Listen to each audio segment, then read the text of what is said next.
They thought she'd stay hidden. They were wrong. When Evelyn Sterling walked into the Silvercrest Charity Gala in a midnight black couture gown, every person who'd whispered about her humiliation fell silent. Her husband's mistress, draped in red and dripping with arrogance, believed she'd already won. But what Scarlett Hayes didn't know was that Evelyn had orchestrated this entire night. Every guest, every witness, every devastating revelation. Because true power doesn't beg or scream. It plans. And tonight, the real queen was taking back her throne. If you want to see how Evelyn dismantles her betrayers with pure elegance, stay until the end. Hit that like button and comment what city you're watching from. I love seeing how far these stories travel. The Imperial Crown Club ballroom glittered like a jewel box designed to showcase wealth. Crystal chandeliers cast prismatic light across marble floors, while champagne flowed as freely as the gossip that fueled New York's elite social circles. Tonight's Silvercrest Charity Gala wasn't just another fundraiser. It was the event where reputations were made or destroyed, where alliances shifted with a handshake, and where everyone who mattered came to see and be seen. Victor Sterling stood near the grand staircase, his hand possessively curved around Scarlett Hayes' waist. At 52, Victor still carried the commanding presence that had built his real estate empire. Broad shoulders, silver-threaded dark hair, and the kind of confidence that came from never hearing the word no. His tailored Brioni tuxedo probably cost more than most people's monthly rent, and he wore it with the casual arrogance of someone who'd forgotten what struggle felt like. Scarlett practically vibrated with triumph beside him. At 26, she was everything Victor's social circle expected from a powerful man's mistress. Young, beautiful, and hungry for validation. Her crimson Valentino gown had been chosen specifically to announce her presence, to declare that she wasn't hiding in shadows anymore. The dress plunged dramatically, hugged every curve, and cost a fortune that Victor had paid without blinking. "Everyone's looking at us," Scarlett whispered, her French manicured fingers playing with the diamond tennis bracelet Victor had given her last week. "They know, don't they? They know I'm replacing her." Victor's smile was indulgent, the way one might humor a child. "They're looking because you're stunning, darling. And yes, I imagine the gossip mill has been working overtime." He didn't mention that his wife Evelyn had been the subject of even more gossip lately. Poor, humiliated Evelyn Sterling, abandoned by her husband for a younger woman, supposedly hiding away in their Hamptons estate, too mortified to show her face in public. The narrative had spread through their social circles like wildfire, fueled by carefully placed comments from Victor himself. "Is it true she's not coming tonight?" Scarlett asked, unable to hide the eagerness in her voice. "I heard she basically had a breakdown." "Evelyn's always been delicate," Victor said smoothly, the lie rolling off his tongue with practiced ease. "She doesn't handle stress well. I'm sure she's at home with a book and a glass of wine, pretending none of this is happening." Scarlett's laugh was bright and thoughtless. "God, how did you stand being married to someone so boring for 15 years?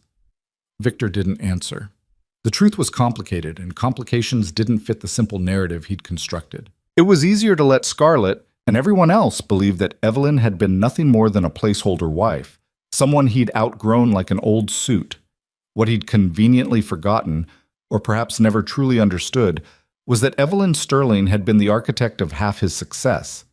Her family connections had opened doors that his ambition alone never could have. Her strategic mind had guided decisions that made his company thrive. Her grace had smoothed over the rough edges of his aggressive business tactics, turning potential enemies into allies. But those contributions were invisible to people like Scarlett, who only saw the surface, the quiet wife at charity events, the woman who didn't demand the spotlight, the partner who made success look effortless by working tirelessly behind the scenes. "Victor, there you are. Thomas Blackwood approached with his wife Margaret, both fixtures of New York's old money establishment. Thomas ran one of the most prestigious private equity firms in the city, while Margaret sat on the boards of half a dozen cultural institutions. They were exactly the kind of people Victor wanted to impress, especially now that he was planning his next major development project. "Thomas, Margaret, wonderful to see you both." Victor's charm was automatic, perfected over decades of networking. "May I introduce Scarlett Hayes? She's an interior designer, incredibly talented." Scarlett extended her hand with a confidence that bordered on presumption. "It's such an honor to meet you both. I've heard so much about your art collection, Margaret. I'd love to discuss some ideas for displaying pieces in Victor's new downtown development. Margaret's smile was polite but cool, her eyes taking in every detail of Scarlett's youth, her dress, her obvious inexperience with this particular social stratum. How enterprising of you, dear. Though I should mention that Evelyn has been consulting on my collection for years. She has such an exquisite eye. The slight was subtle but unmistakable. Scarlett's cheeks flushed. Yes, well, Evelyn and I are transitioning our arrangement, Victor said quickly, his hand tightening slightly on Scarlett's waist, a warning to stay quiet. You understand how these things go. Thomas's expression remained carefully neutral. Actually, Victor, I was hoping to have a word with you later about the Riverside project. Some of the investors have questions. There was something in Thomas's tone that made Victor's instincts prickle. Of course, though I wasn't aware there were any concerns, everything's proceeding exactly as planned. Perhaps we should discuss it in private, Thomas suggested, his gaze sliding briefly to Scarlett before returning to Victor. Later in the evening? Before Victor could respond, a ripple of something, surprise, curiosity, shock, moved through the ballroom like a wave. Conversations paused mid-sentence. Heads turned toward the entrance. Even the orchestra seemed to soften, as if the music itself recognized that something significant was happening. Victor turned, following the collective gaze of 300 people, and felt his world tilt. Evelyn Sterling stood at the top of the grand staircase, pausing for just a moment, long enough for every eye to register her presence, but not so long that it seemed rehearsed. The pause was perfect, calculated, devastating in its simplicity. She wore midnight black, a custom gown that transformed elegance into armor. The dress was sophisticated without being showy, expertly tailored to her frame, with a neckline that suggested rather than displayed, and a silhouette that spoke of confidence rather than desperation. No plunging necklines, no desperate grabs for attention, just pure, undeniable presence. Her dark hair was swept up in a classic chignon, showcasing the graceful line of her neck and the simple diamond studs at her ears. Her grandmother's, Victor remembered with a jolt, worth more than Scarlett's entire jewelry collection combined. Her makeup was subtle, enhancing rather than masking. At 36, Evelyn carried her beauty with the quiet assurance of someone who had nothing left to prove. But it was her expression that truly commanded the room. Not angry, not wounded, not hiding, composed, serene, absolutely in control. Oh my God, Scarlett breathed beside him. She actually came. Victor couldn't speak. His mind was racing through calculations, trying to understand what this meant, what Evelyn was planning. This wasn't the devastated wife he'd expected. This wasn't the woman who should be hiding in shame. This was something else entirely. Evelyn descended the staircase with the unhurried grace of someone who knew every eye was on her and was completely unconcerned by the attention. She didn't scan the crowd searching for allies or enemies. She simply moved through space as if she owned it, because, in many ways, she did. Senator Patricia Whitmore was the first to approach, breaking from her conversation circle with visible determination. Evelyn, my dear, you look absolutely magnificent. I wasn't sure you'd make it tonight. Patricia. Evelyn's embrace was warm, genuine. I wouldn't have missed it. The Silvercrest Foundation does such important work. How is Marcus? I heard his confirmation hearings went wonderfully. Just like that, Evelyn was holding court. Within minutes, she was surrounded by people Victor recognized as the true power players of the city. Judges, senators, CEOs, cultural icons. People who might entertain Scarlett's presence out of politeness, but who genuinely respected Evelyn. And they were all looking at her with something that made Victor's stomach tighten, admiration mixed with curiosity. They wanted to know what she would do next. They were interested in her story, her perspective, her next move. She had transformed from victim to protagonist in the span of a single entrance. She's doing this on purpose, Scarlett hissed, her earlier confidence evaporating. She's trying to embarrass us. Don't be ridiculous, Victor said, but his voice lacked conviction. She's just putting on a brave face. That's not a brave face, Victor. That's someone who thinks they've already won. Across the room, Evelyn laughed at something Judge Harrison said, her voice carrying that distinctive warmth that had always made people lean closer, want to be included in whatever moment she was creating. She wasn't performing grief or humiliation. She was simply being herself, which somehow made her more formidable than any dramatic display could have achieved. "Victor, darling." His mother, Catherine Sterling, materialized beside them like an elegant bird of prey in champagne silk. At 74, Catherine maintained the iron discipline and social acuity that had made her a force in New York society for 5 decades. She air-kissed Scarlett with the bare minimum of acknowledgement before turning her full attention to her son. "I see your wife has decided to grace us with her presence," Catherine said, her voice pitched low but sharp enough to cut glass. "How unexpected." "Mother, I don't." Catherine's smile never wavered, but her eyes were flint. "Whatever you were planning to say, save it. Half the room is watching to see how you'll react, and the other half is watching to see what Evelyn will do. Try not to make this worse than you already have." "I haven't done anything wrong," Victor said, but even to his own ears it sounded defensive.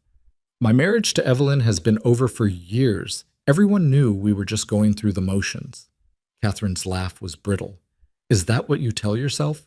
Darling, you didn't just end a marriage, you publicly humiliated one of the most connected women in this city.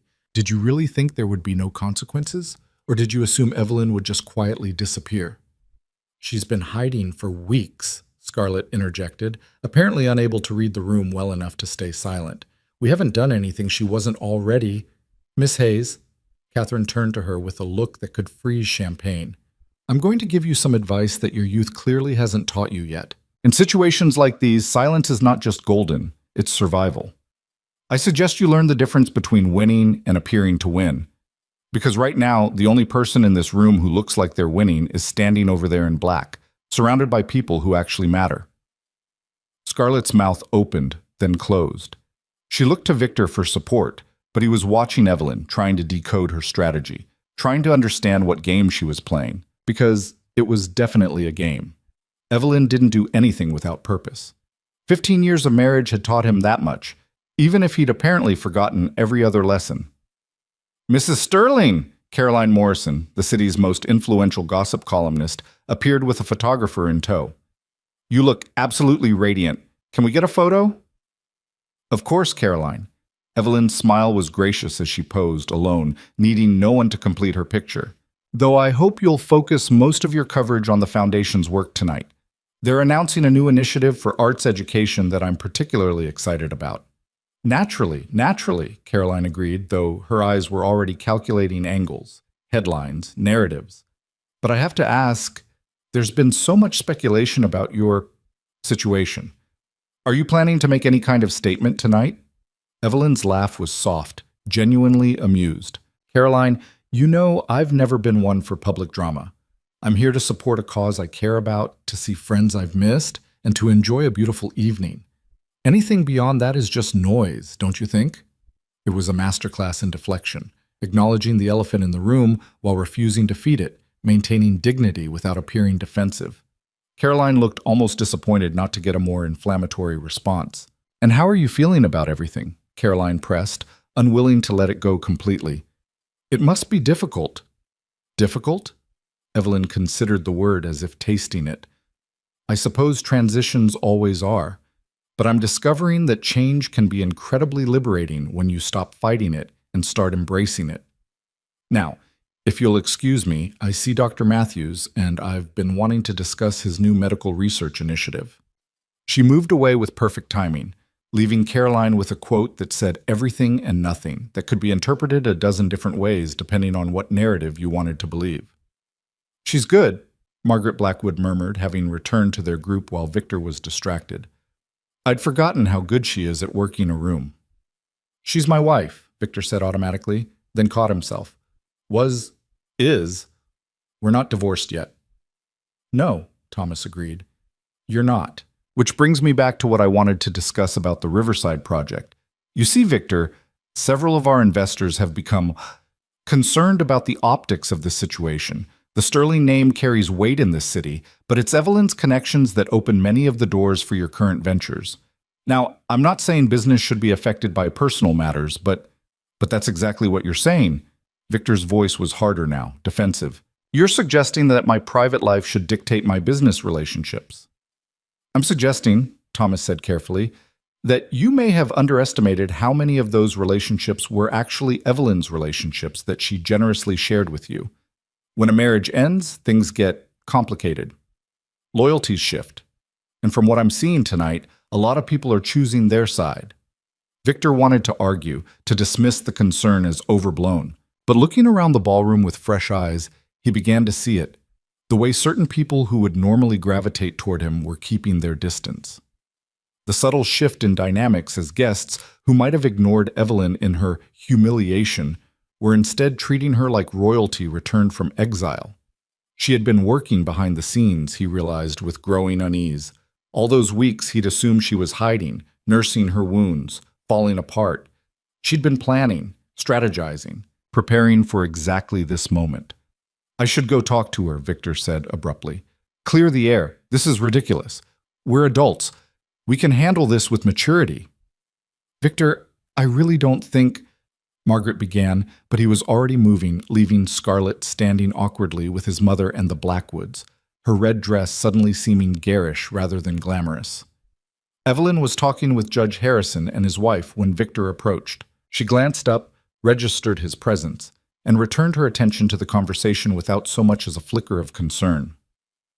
Absolutely crucial for the appellate courts to maintain independence, Judge Harrison was saying, the pressure from media coverage can be tremendous. Which is exactly why supporting judicial education programs is so important, Evelyn replied. An informed judiciary is a stronger judiciary. I was hoping the foundation might partner with, oh, hello, Victor.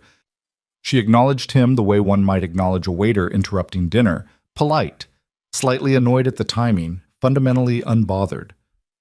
Evelyn. He tried for warmth and landed somewhere around awkward.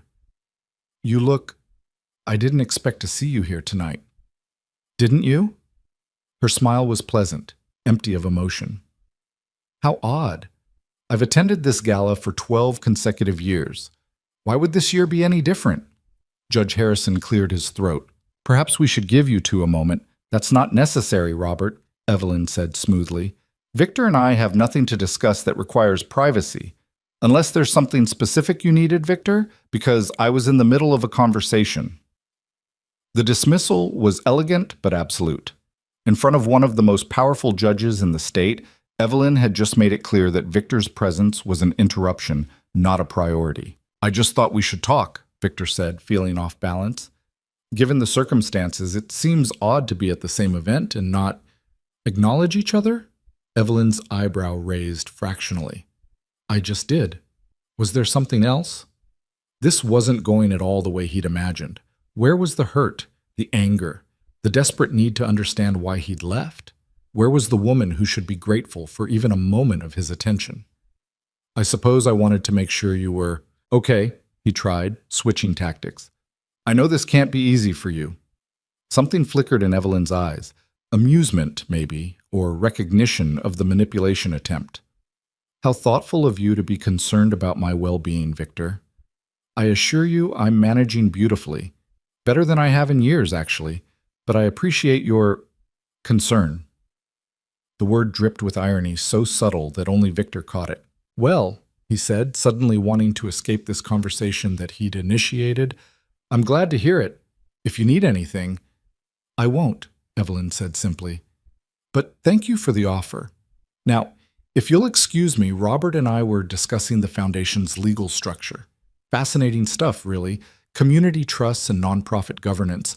I'm sure you'd find it terribly boring. She'd dismissed him. In front of Judge Harrison, in front of anyone watching their interaction, Evelyn had treated him like an irrelevant interruption and returned to more important matters. Victor found himself walking away, unsure how he'd lost control of that conversation so completely. Behind him, he heard Judge Harrison's low laugh. My goodness, Evelyn, that was expertly handled. Was it? Evelyn's voice carried just far enough for Victor to hear. I was simply being honest. Victor and I truly have nothing to discuss. That ship has sailed, sunk, and been forgotten at the bottom of the ocean. Now, about those non-profit structures, Scarlett appeared at his elbow, champagne in hand and anxiety written across her face. What did she say? Did you tell her about us? About our plans? There are no plans to tell her about, Victor snapped, then immediately regretted his tone when Scarlett flinched. I'm sorry. She's being difficult. She's supposed to be devastated, Scarlett said, echoing his own thoughts. She's supposed to be hiding, not whatever this is. This is Evelyn being Evelyn, Catherine Sterling said, having materialized behind them once again like an elegantly dressed ghost. I tried to warn you, Victor. Your wife doesn't crumble. She calculates, and I suspect she's been calculating for longer than you realize. What's that supposed to mean? His mother's smile was thin. It means, darling boy, that you may have made the mistake of confusing quiet with weak. Evelyn has spent 15 years building relationships, earning respect, creating a network that has nothing to do with you. While you were busy thinking she was just an accessory to your success, she was creating her own foundation of power. And now she's standing on it, completely independent of you. That's insane, Victor said, but uncertainty crept into his voice. She's a housewife. She managed our social calendar and showed up to events. That's not power. Catherine laughed, the sound sharp with disappointment. A housewife? Is that truly how you see her? Victor, Evelyn Sterling sits on 4 major nonprofit boards, consults for 3 museums, advises 2 senators on cultural policy, and has personal relationships with half the power brokers in this city. She's published in art journals, spoken at international conferences, and built a reputation entirely separate from being Mrs. Victor Sterling. You benefited from all of that, but you never once considered that it was her achievement, not yours. The truth of it hit like cold water. How many business deals had been facilitated by Evelyn's connections? How many difficult conversations had been smoothed over by her diplomatic skills? How many doors had opened because Evelyn Sterling vouched for him, brought him into her circles, made him acceptable to old money and new power alike? He'd told himself, and Scarlett, that Evelyn was just the boring wife he'd outgrown. But what if he'd actually traded away the most valuable asset he'd ever had? Ladies and gentlemen, the evening's host called from the stage.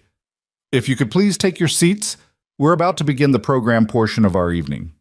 The ballroom shifted as 300 guests moved toward their assigned tables.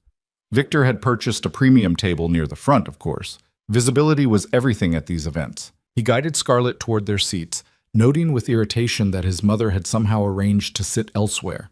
Then he saw where Evelyn was seated.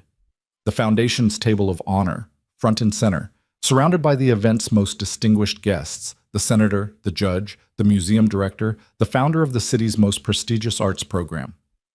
She belonged there, Victor realized with uncomfortable clarity, not because she was his wife, but because she'd earned that seat through years of genuine contribution.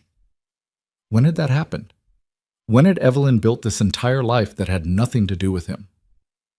Victor, this table placement is kind of awkward, Scarlett whispered as they sat down.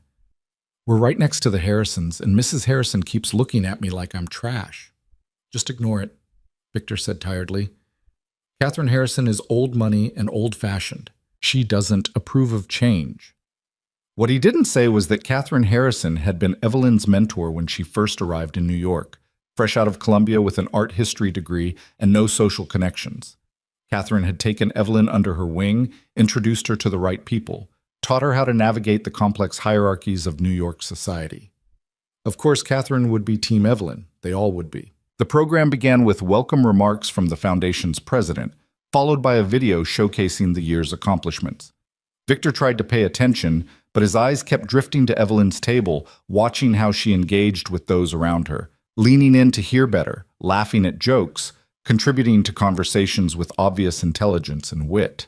She was the most compelling person in the room, and she wasn't even trying. And now, the president continued, I'm thrilled to introduce someone who has been instrumental in our foundation's growth over the past decade. She joined our board when we were just a small grant-making organization, and her vision helped transform us into the comprehensive arts education program we are today. Please welcome Evelyn Sterling. The applause was immediate and genuine. Scarlett's face went pale. Evelyn rose with easy grace and walked to the podium, her bearing confident but not showy. When she reached the microphone, she paused, letting the applause fade naturally before speaking. Thank you all for being here tonight, she began, her voice clear and warm. 10 years ago, I sat in a meeting with the Foundation's original board and listened to them discuss a problem. Talented young people across this city who would never have access to arts education simply because of their zip code. And I thought, what if we could change that? What if we could create pathways for young artists regardless of their economic circumstances? She wasn't reading from notes. She was speaking from genuine passion, and the room felt it. Tonight, I'm proud to announce that the Silvercrest Foundation will be launching our most ambitious program yet, the Creative Futures Initiative. Starting next fall, we'll provide full scholarships to 200 students annually, including not just tuition, but materials, mentorship, and connections to professional opportunities. We're not just teaching art, we're building futures. The applause this time was thunderous. Even Scarlett, Victor noticed, was clapping reflexively, caught up in the moment despite herself. Evelyn continued, outlining the program details, sharing student success stories, thanking donors and partners. She was polished, professional, and completely in her element. This wasn't someone playing a role at her husband's side. This was someone who had built something meaningful entirely on her own merit. And I want to particularly thank my fellow board members for their support during what has been a personally transformative year, Evelyn was saying. Change, as we all know, can be challenging, but it can also be the catalyst for growth, for discovering strengths you didn't know you had, for finding your authentic path forward. Victor felt the words land like carefully placed arrows. She wasn't looking at him. She didn't need to. Everyone in the room understood exactly what kind of transformation she was referencing. So, here's to change, Evelyn concluded, raising an imaginary glass, to new beginnings, to finding the courage to choose the life you actually want rather than the life you thought you were supposed to have, to all of us becoming the most authentic versions of ourselves. Thank you. As she returned to her seat amid sustained applause, Victor felt Scarlett shift uncomfortably beside him. She's talking about you, Scarlett whispered, about leaving you being the best thing that ever happened to her. Don't be ridiculous, Victor said, but his voice lacked conviction. Because Scarlett was right. Evelyn hadn't just survived their separation. She'd thrived on it. And she'd just announced that transformation to 300 of New York's most influential people. The program continued, but Victor barely heard it. His mind was spinning through implications, calculating damage, trying to understand how spectacularly he'd misread this situation. During the dinner service, he noticed Margaret Blackwood lean over to whisper something to Evelyn, who laughed in response. A genuine, delighted sound that carried across the tables. When was the last time Evelyn had laughed like that with him? Had she ever? Victor, you're not eating, Scarlett said, nudging his untouched plate. Are you okay? Fine, he said automatically. Just thinking about business. But he wasn't thinking about business. He was thinking about how Evelyn had just executed a perfect countermove. By showing up tonight, poised, successful, surrounded by genuine supporters, she'd reclaimed the narrative. She wasn't the abandoned wife. She was the woman who'd been freed to pursue her real passion. And in making herself the protagonist of her own story, she'd inadvertently made him look like the fool who'd traded gold for glitter. Excuse me, Scarlett said suddenly, standing up. I need to use the ladies' room. Victor barely acknowledged her departure. He was watching Evelyn speak with animated enthusiasm to the young artist sitting beside her, offering mentorship advice with the same focused attention she used to give to his business problems. How many times had he dismissed her input, he wondered? How many strategy sessions had he conducted without her, assuming her contributions were peripheral rather than essential? Victor Sterling. He looked up to find Senator Patricia Whitmore standing beside his table, her expression pleasant but evaluating. Senator Whitmore, wonderful speech earlier about education reform. Thank you. She didn't sit down, maintaining the power position of standing while he remained seated. I wanted to mention that I'm hosting a small dinner next week to discuss arts funding legislation. I hope Evelyn can attend. Her insights would be invaluable. Notice what she didn't say. I hope you both can attend. Just Evelyn. I'm sure she'll make time, Victor said carefully, though I'd be happy to contribute to that conversation as well. Sterling Development has always supported arts initiatives. Through charitable contributions, certainly, Patricia agreed, but Evelyn's understanding of the practical implementation of arts programs goes far deeper than checkbook philanthropy. No offense intended, of course. The offense was absolutely intended, and they both knew it. None taken, Victor lied smoothly. Though I think you might be underestimating my involvement in Victor. Patricia's smile sharpened. I've been in politics for 30 years. I know exactly who does the real work in most power couples, and who gets the credit. Evelyn has been generous about sharing credit with you. But now that you've chosen to end that partnership, don't be surprised when people start recognizing her contributions for what they actually were. Hers. She walked away before Victor could formulate a response, leaving him sitting alone at a table where Scarlett's empty seat and his mother's conspicuous absence made him look exactly like what he was, isolated. Across the room, Evelyn was surrounded by people who genuinely valued her company, her insight, her presence. She hadn't once glanced in his direction since her speech. He was already irrelevant to her narrative. The realization settled in his chest like ice. When Scarlett returned from the restroom 20 minutes later, her earlier confidence had completely evaporated. Her eyes were red-rimmed, her makeup slightly smudged. "What happened?" Victor asked, more out of obligation than genuine concern. "Nothing," Scarlett said quickly. "Just some women were talking in the bathroom." "They didn't know I was in the stall?" And they were saying things about me, about us, about how I'm just another in a long line of—" She stopped, pressing her lips together. It doesn't matter. But it did matter, because it was true. Scarlett wasn't the first young woman Victor had pursued. She wasn't even the second or third. There had been others over the years. Brief affairs, longer entanglements, patterns of behavior that Evelyn had tolerated with increasing detachment. What Scarlett didn't know, what Victor had carefully avoided telling her, was that Evelyn had known about all of them, had documented all of them, had simply chosen not to make an issue of it because— why? The answer crystallized with uncomfortable clarity, because Evelyn had stopped caring. Long before Victor left, Evelyn had emotionally divested from their marriage. She'd stayed for reasons that had nothing to do with love, convenience, perhaps, or not wanting the disruption of divorce while building her career. But she'd been planning her exit for years. He could see it now. Every board position she'd accepted, every professional relationship she'd cultivated, every financial account she'd kept separate, she'd been building her escape route. And he'd been too arrogant to notice. "I want to leave," Scarlett said quietly. "Please, Victor, can we just go?" He wanted to argue, to insist they stay and prove they weren't affected by Evelyn's performance. But looking at Scarlett's miserable expression, at the curious and judgmental gazes from surrounding tables, at Evelyn's table where genuine laughter and engagement continued without acknowledging their existence, "Yes," he said heavily, "let's go." They made their excuses and headed for the exit, trying to maintain dignity while essentially fleeing. As they passed Evelyn's table, Victor couldn't help one final glance. She was listening intently to something Judge Harrison was saying, her hand resting lightly on the stem of her wine glass, her posture relaxed and engaged. She didn't look up as they passed, didn't acknowledge their departure, didn't care. The cold November air hit them as they exited onto Fifth Avenue. The valet scrambled to retrieve Victor's Mercedes while Scarlett wrapped her arms around herself, shivering in her thin designer gown. "That was horrible," she said softly. "Everyone was looking at us like we were the villains." "Don't be dramatic," Victor said, but without heat. "People will gossip for a week and then move on to the next scandal." "Will they?" Scarlett looked up at him, mascara-smudged eyes searching his face. "Because it feels like Evelyn just turned this into something bigger than gossip.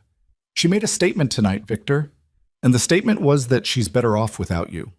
The valet pulled up with the car. Victor tipped automatically, helped Scarlett into the passenger seat, and walked around to the driver's side with mechanical precision.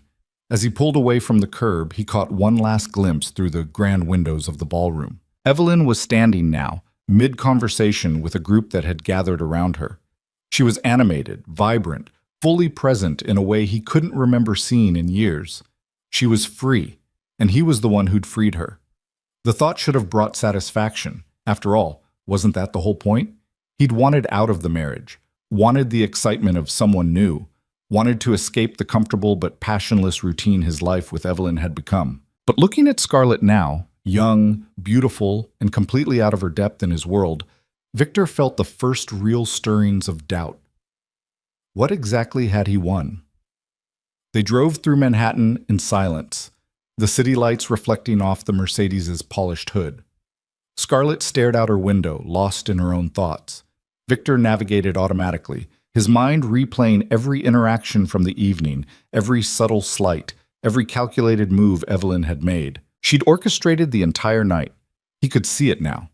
From her dramatic entrance to her inspiring speech to her casual dismissal of his presence, it had all been choreographed to send a specific message to their entire social circle. Evelyn Sterling was moving on, with grace, with dignity, with a life so full and meaningful that his absence barely registered as a loss. It was brilliant. It was devastating. It was exactly the kind of strategic thinking that had made her an invaluable partner in business and life. The same strategic thinking he'd somehow convinced himself was unimportant. "Victor?" Scarlett's voice was small in the car's leather-scented interior. "Can I ask you something?" "Of course." "When you told me about Evelyn, about your marriage, you said it had been dead for years, that you were just going through the motions, that she was boring, safe, that she didn't understand you anymore." "Yes," Victor said cautiously, sensing a trap. "The woman I saw tonight wasn't boring or safe. She was—" Scarlett paused, choosing her words carefully. "She was powerful and confident and kind of amazing, actually. So either you lied to me about who she is, or you never really knew her at all." The accusation hung in the air between them. Victor's hands tightened on the steering wheel. "People show different faces in different contexts," he said finally. "Tonight was a performance. Evelyn knows how to play the social game when she needs to." "Is that what you think that was?" Scarlett's laugh was bitter. "A performance? Victor, those people genuinely liked her. That wasn't acting. That was who she actually is when she's happy." When she's happy. The words lodged in Victor's chest like a splinter. When had he last seen Evelyn truly happy? When had her smiles been genuine rather than polite? When had she laughed with him the way she'd laughed tonight with her colleagues and friends? He couldn't remember, and the inability to remember felt like its own indictment. "I don't want to talk about Evelyn anymore," he said shortly. "Tonight was complicated, but it changes nothing about us, about our future together." Scarlett was quiet for a long moment. When she finally spoke, her voice carried a note Victor had never heard before: doubt. "What future exactly?" "Because the one you described, where we'd be accepted by your social circle, where I'd host parties and sit on boards and be part of that world, that future seems pretty impossible after tonight." "Those people will never accept me, Victor. Not as long as Evelyn is the alternative." "Then we'll build our own circle," Victor said with forced confidence. "We don't need them." But even as he said it, he knew it was a lie. His business depended on those connections. His next major development project required buy-in from exactly the kind of people who had surrounded Evelyn tonight. His entire professional identity was built on being part of that world, that network, that exclusive club. And Evelyn held the keys to all of it. They arrived at Scarlett's apartment building, a luxury high-rise in the financial district that Victor had helped her secure, though the lease was in her name. She made no move to invite him up.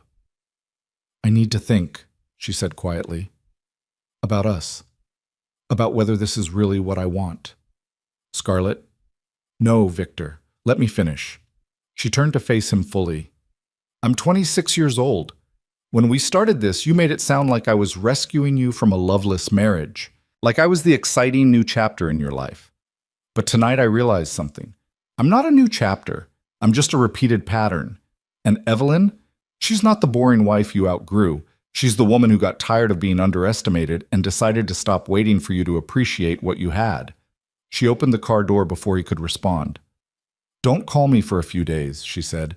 "I need space to figure out if I'm making a terrible mistake."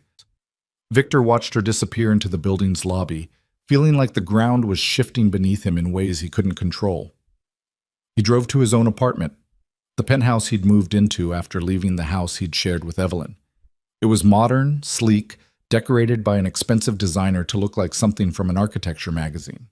It was also soulless, impersonal, and suddenly felt very empty. He poured himself 3 fingers of scotch and stood at the floor-to-ceiling windows, looking out over the Manhattan skyline. Somewhere out there, Evelyn was probably still at the gala, still charming donors and building alliances, still being exactly who she'd always been, someone who didn't need him to be complete. His phone buzzed. A text from his mother. "That was quite a performance tonight, both of yours. The difference is Evelyn's was intentional. Call me tomorrow. We need to discuss damage control." Damage control. As if tonight was a crisis to be managed rather than a reality to be accepted. Victor drained his scotch and poured another. For 15 years, he'd believed he was the star of his own story, the successful developer, the powerful businessman, the man who'd built an empire through skill and determination.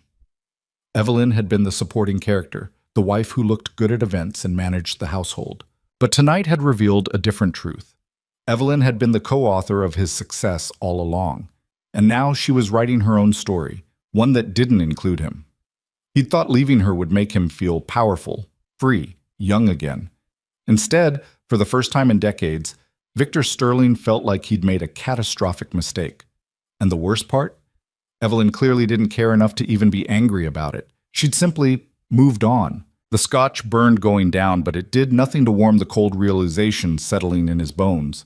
He hadn't escaped a cage. He'd walked away from a kingdom. And Evelyn was showing everyone, including him, that she'd never needed a king to rule it. The morning after the gala, Evelyn woke in her suite at the plaza with sunlight streaming through silk curtains and her phone buzzing with messages. She'd chosen to stay in the city rather than return to the Hamptons house, a strategic decision that kept her visible, accessible, and firmly planted in the center of the social sphere she'd just reminded everyone she commanded. She stretched luxuriously in the king-sized bed, taking a moment to savor the quiet satisfaction of a plan perfectly executed. Last night had been about more than just showing up. It had been about reclaiming her narrative, resetting the power dynamics, and reminding 300 influential people exactly who Evelyn Sterling was when she wasn't standing in Victor's shadow. Her phone screen showed 43 text messages, 17 missed calls, and an inbox flooded with emails. "Were magnificent last night. Coffee. This were magnificent last night. Coffee this week. I have questions." From Senator Whitmore. "Brilliant speech. Let's discuss the arts funding dinner. Thursday at 7? From Margaret Blackwood. "You've reminded me why I've always admired you. Lunch soon?" And then, unexpectedly, from Catherine Harrison, the society matriarch who'd been her mentor years ago. "My dear girl, you've finally stopped dimming your light for someone who couldn't appreciate it. Come to tea tomorrow. We have much to discuss." Evelyn smiled at that last one. Catherine had watched her marriage to Victor with increasing disappointment over the years, never saying anything directly, but making her feelings known through carefully chosen silences and pointed observations. Tea with Catherine meant strategy, connections, and probably a lecture about not wasting any more of her prime years on unworthy men. There was nothing from Victor. That was telling in itself. She was halfway through her second cup of coffee when her phone rang. Her lawyer, Rebecca Chen. "Please tell me you saw the society pages this morning," Rebecca said without preamble. "I've been avoiding them, actually. Should I be worried?" "Worried? No." "Delighted?" "Absolutely." Caroline Morrison's column is a love letter to your comeback. The headline is "Sterling Example: How Evelyn Sterling Reminded New York What True Class Looks Like." She barely mentions Victor except to note his surprisingly early departure with his companion. Evelyn laughed. His companion, not even dignified with a name. Scarlett Hayes is mentioned exactly once, identified only as a young woman in attendance. Meanwhile, you get 3 full paragraphs about your foundation work, your speech, and I'm reading directly here, the kind of graceful confidence that can't be bought, only earned through years of genuine contribution to the fabric of our city's cultural life. Caroline does love her prose, Evelyn said, but she was pleased. Public perception mattered in their world, and Caroline Morrison's column reached everyone who counted. "There's more," Rebecca continued. "I've had 2 calls this morning already. One from Victor's attorney, asking if we're prepared to discuss settlement terms. The other from Thomas Blackwood's office, asking if you'd be interested in consulting on a major cultural development project they're planning." Evelyn set down her coffee cup. "Victor's attorney called you? We haven't even filed yet." "Oh, but we have. I filed the papers yesterday afternoon, right before the gala. They were served to Victor's office this morning at 9 a.m. sharp. Rebecca, you're brilliant. I'm thorough, Rebecca corrected. And I'm also strategic. Victor spent weeks assuming you were too devastated to function, which gave us time to prepare everything perfectly. Now he's scrambling to catch up while you're already 3 moves ahead. Speaking of which, we should discuss your asset position. I need to know exactly what you want from this divorce. Nothing that's his, Evelyn said immediately. I have my own money, my own career, my own life. I don't want his properties, his business, or his future earnings. What I do want is a clean break. No alimony, no ongoing financial ties, nothing that keeps us connected. Evelyn, you're entitled to a significant settlement. 15 years of marriage, and you contributed substantially to his success, which is exactly why I don't need his money to prove my worth, Evelyn interrupted. Rebecca, this isn't about punishing Victor or extracting maximum financial value. It's about freedom. I want nothing from him except my independence, my maiden name back, and the satisfaction of knowing I chose to walk away with my dignity intact. There was a pause on the other end of the line. You're serious about the maiden name? You want to go back to Evelyn Ashford? Actually, I'm thinking of taking my mother's maiden name, Laurent. It has a better ring to it for my international work. Evelyn Laurent, Rebecca tested the sound. I like it. Very sophisticated. Very you, actually.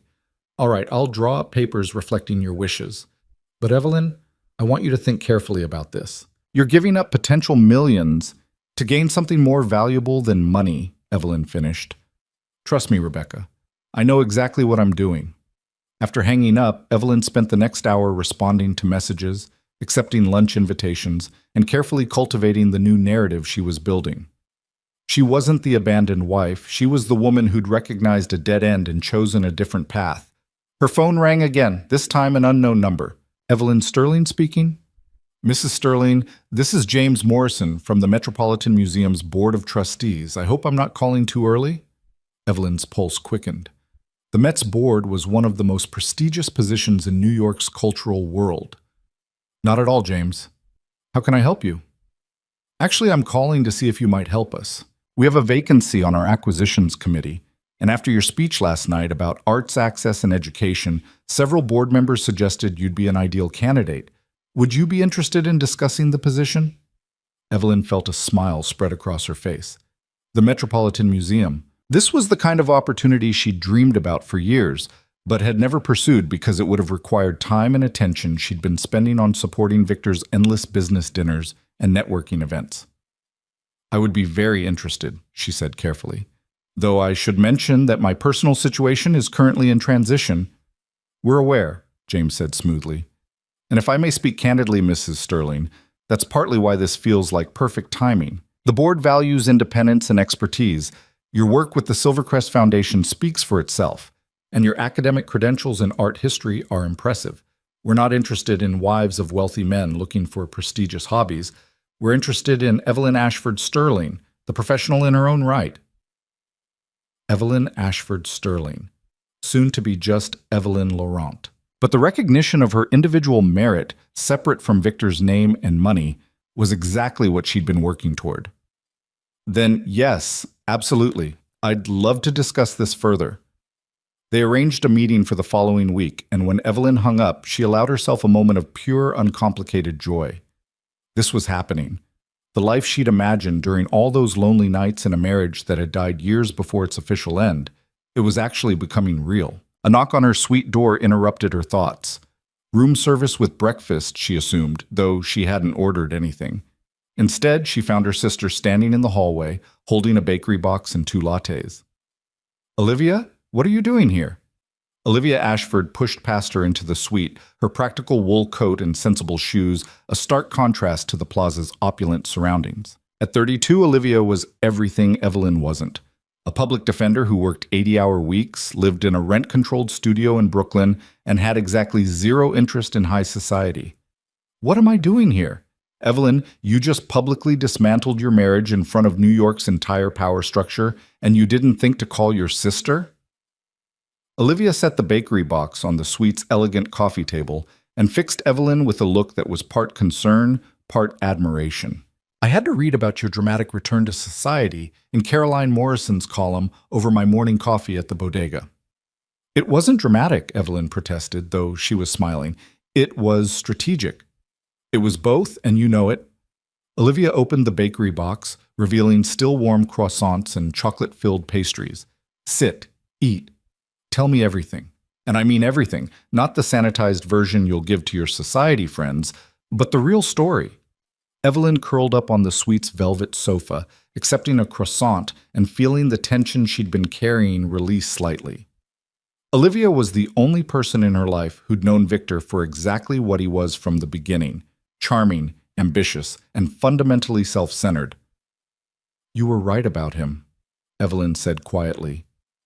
You were right about all of it. I take no pleasure in that, Olivia said, though her expression suggested she took at least a little pleasure in it. Okay, maybe a tiny bit of pleasure, but mostly I'm just glad you finally saw it too. So what happened? What was the final straw? Evelyn considered her answer carefully. You know, there wasn't one dramatic moment. It was more like I woke up one morning and realized I'd spent 15 years making myself smaller so he could feel bigger. I'd convinced myself that supporting his success was the same as having my own, that being Mrs. Victor Sterling was enough. But it wasn't. It really wasn't. Evelyn took a bite of croissant, letting the buttery pastry melt on her tongue. And the irony is, Victor thinks he left me. He thinks he made the brave choice to pursue what he really wanted, but the truth is, I'd already left him emotionally years ago. I was just waiting for the right moment to make it official. So you let him think it was his idea? I let him think a lot of things, Evelyn said with a slight smile. It made the logistics easier. While he was busy playing house with Scarlett and congratulating himself on his newfound freedom, I was meeting with lawyers, securing my financial independence, and building relationships that had nothing to do with him. Olivia laughed, shaking her head. You know, when we were kids and you'd beat me at chess every single time, I used to think you were just lucky. But you weren't lucky. You were planning 7 moves ahead while I was still figuring out my next move. Victor never learned to play chess, Evelyn observed. He preferred poker. All bluffing and aggression, no long-term strategy. They ate in comfortable silence for a moment before Olivia spoke again. So what's next? And please don't tell me you're going to do that thing where you pretend to be fine while you're actually falling apart inside. I know you, Evie. I know how you operate. Evelyn met her sister's concerned gaze. I'm not pretending. For the first time in years, maybe decades, I'm actually fine. Better than fine. I feel like I've been holding my breath for 15 years, and last night I finally exhaled. Last night when you showed up at that gala looking like you owned the place? Exactly. Evelyn pulled her knees up to her chest, suddenly looking younger than her 36 years. Liv, you should have seen his face. Victor actually thought I'd be hiding at home, devastated. He brought Scarlett to that gala like she was some kind of prize he'd won. And instead, I walked in and reminded everyone, including him, that I never needed him to be somebody. I already was somebody. Hell yes, you are, Olivia said fiercely. Though I have to ask, how's the kid handling all this? Scarlett, right? The interior designer who's what, 12 years old? 26, Evelyn corrected, though she was smiling. And honestly, I almost felt sorry for her last night. She walked into that ballroom thinking she was Cinderella at the ball, and reality hit her like a brick. Those women, our world, they're not kind to outsiders who don't understand the rules. And you do understand the rules. I wrote half of them, Evelyn said simply. Victor never understood that. He thought the doors opened for him because of his money or his charm. But it was always about relationships, about trust built over years, about proving your value to the community beyond just writing checks. Olivia studied her sister carefully. You're not going to do anything vindictive, are you? Like, I support you 100%, but I also know you're capable of absolutely destroying someone if you want to. I don't want to, Evelyn said honestly. Destroying Victor wouldn't accomplish anything except making me look petty. What I want is much simpler. I want to live my life without him in it. I want to build my career, pursue my passions, and never again diminish myself for someone who can't appreciate what I bring to the table. That's very mature and healthy, Olivia said. I hate how mature and healthy that is. Where's the rage? The desire for revenge? Come on, Evie, give me something. Evelyn laughed, the sound genuine and free. The revenge is my success, Liv. It's me thriving while he scrambles to maintain the empire I helped him build. It's me getting opportunities like the Met Board while he realizes too late that half his business relationships were actually my relationships. The best revenge is showing him and everyone else that I'm better off without him. Okay, that's actually pretty satisfying, Olivia admitted. So tell me about this Met thing. They spent the next hour talking through Evelyn's plans. The board position, her consulting work, the possibility of writing a book about arts patronage and cultural preservation. Olivia listened with the focused attention of someone who genuinely cared, asking questions that helped Evelyn clarify her own thinking. You know what I think? Olivia said finally, gathering up the remains of their breakfast. I think this is who you were always supposed to be. Before Victor, before society expectations, before you convinced yourself that being someone's wife was enough. This is Evelyn Laurent, the woman who's brilliant and accomplished and doesn't need anyone's permission to be amazing. When did my little sister get so wise? Probably around the same time my big sister stopped pretending her marriage was working. Olivia hugged her tightly. I'm proud of you, Evie, for having the courage to start over, for choosing yourself, for being brave enough to want more. After Olivia left, Evelyn spent the rest of the morning working through emails and planning her week. She had lunch with Senator Whitmore on Tuesday, tea with Catherine Harrison on Wednesday, the Met meeting on Thursday, and a foundation board meeting on Friday. Her calendar was full, her purpose clear, her path forward illuminated. She was just about to step into the shower when her phone rang again. Victor's mother, Catherine. Evelyn considered not answering, then changed her mind. Catherine deserved better than avoidance. Catherine, how are you? Disappointed in my son, impressed by you, and calling to see if we might have lunch this week. Catherine's voice was brisk, businesslike. I realize our relationship is complicated by the circumstances, but I hope we can maintain some connection despite Victor's spectacular display of poor judgment. Evelyn felt a warmth spread through her chest. Catherine had always been more than just a mother-in-law. She'd been a mentor, an ally, sometimes even a friend. I'd like that very much, Evelyn said honestly, though I understand if family loyalty complicates things for you. Catherine's laugh was sharp. My dear girl, family loyalty doesn't mean blindly supporting foolish decisions. Victor is my son, and I love him, but that doesn't mean I approve of how he's handled this situation, or how he handled you for that matter. Catherine, no, let me finish.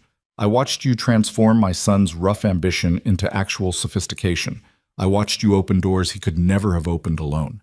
I watched you build a life and career while simultaneously supporting his. And I watched him take all of that for granted until he convinced himself that your contributions were negligible. Catherine paused. I raised him better than that, and I'm profoundly sorry that he failed to be the husband you deserved. Evelyn blinked back unexpected tears. Thank you. That means more than you know. Tuesday at Le Bernardin? 1 o'clock? I'll be there. After hanging up, Evelyn allowed herself a moment to simply feel the complex emotions swirling through her. Relief, sadness, anticipation, liberation. She was mourning the end of her marriage, yes, but not the way Victor probably imagined. She wasn't mourning the loss of him. She was mourning the years she'd wasted, the opportunities she'd delayed, the version of herself she'd suppressed to make room for his ego. But that mourning was already giving way to something else, excitement for what came next. Her phone buzzed with a text. Rebecca Chen. Victor's attorney just called again. He's asking if you'd consider mediation to speed up the process. Also asking if you'd be willing to sign a mutual non-disclosure agreement about the marriage. Thoughts? Evelyn typed back quickly. Yes to mediation, no to NDA. I have no intention of discussing our marriage publicly, but I won't sign away my right to tell my own story if I choose to. Rebecca's response was immediate. Perfect. I'll set up mediation for next week. Also, you should know, Victor's trying to refinance the Riverside project, and he's running into problems. Apparently, several investors are reconsidering their involvement. Evelyn stared at that message, processing its implications. The Riverside development was Victor's most ambitious project yet, a mixed-use complex that would reshape an entire neighborhood. It was also heavily dependent on relationships with investors who had originally come to the table because of Evelyn's connections. She could destroy him so easily. One phone call to Thomas Blackwood, one lunch with the right people, one subtle suggestion that Victor might not be the stable partner they'd believed him to be. The project would collapse, and Victor's reputation would take a hit he might never recover from. But as she sat in her plaza suite, looking out over Central Park with the city spread before her like a promise, Evelyn realized something important. She didn't want to destroy Victor. She wanted to forget him. She typed back to Rebecca, "Not my problem, not my project, not my concern. Let's keep our focus on finalizing the divorce as cleanly as possible." "You're a better person than I am," Rebecca responded. "Most people in your position would be sharpening knives." "Most people aren't me," Evelyn wrote back, and she meant it. The days that followed settled into a rhythm that felt both exhilarating and grounding. Evelyn moved through her newly reclaimed life with purposeful grace, accepting invitations, building connections, and slowly revealing the full scope of her expertise to people who'd only ever seen her as Victor's elegant accessory. Lunch with Senator Whitmore led to a consulting position on cultural policy. Tea with Catherine Harrison resulted in an introduction to a Paris-based gallery owner who was looking for an American partner. The Met Board formally offered her the Acquisitions Committee position, which she accepted with genuine excitement.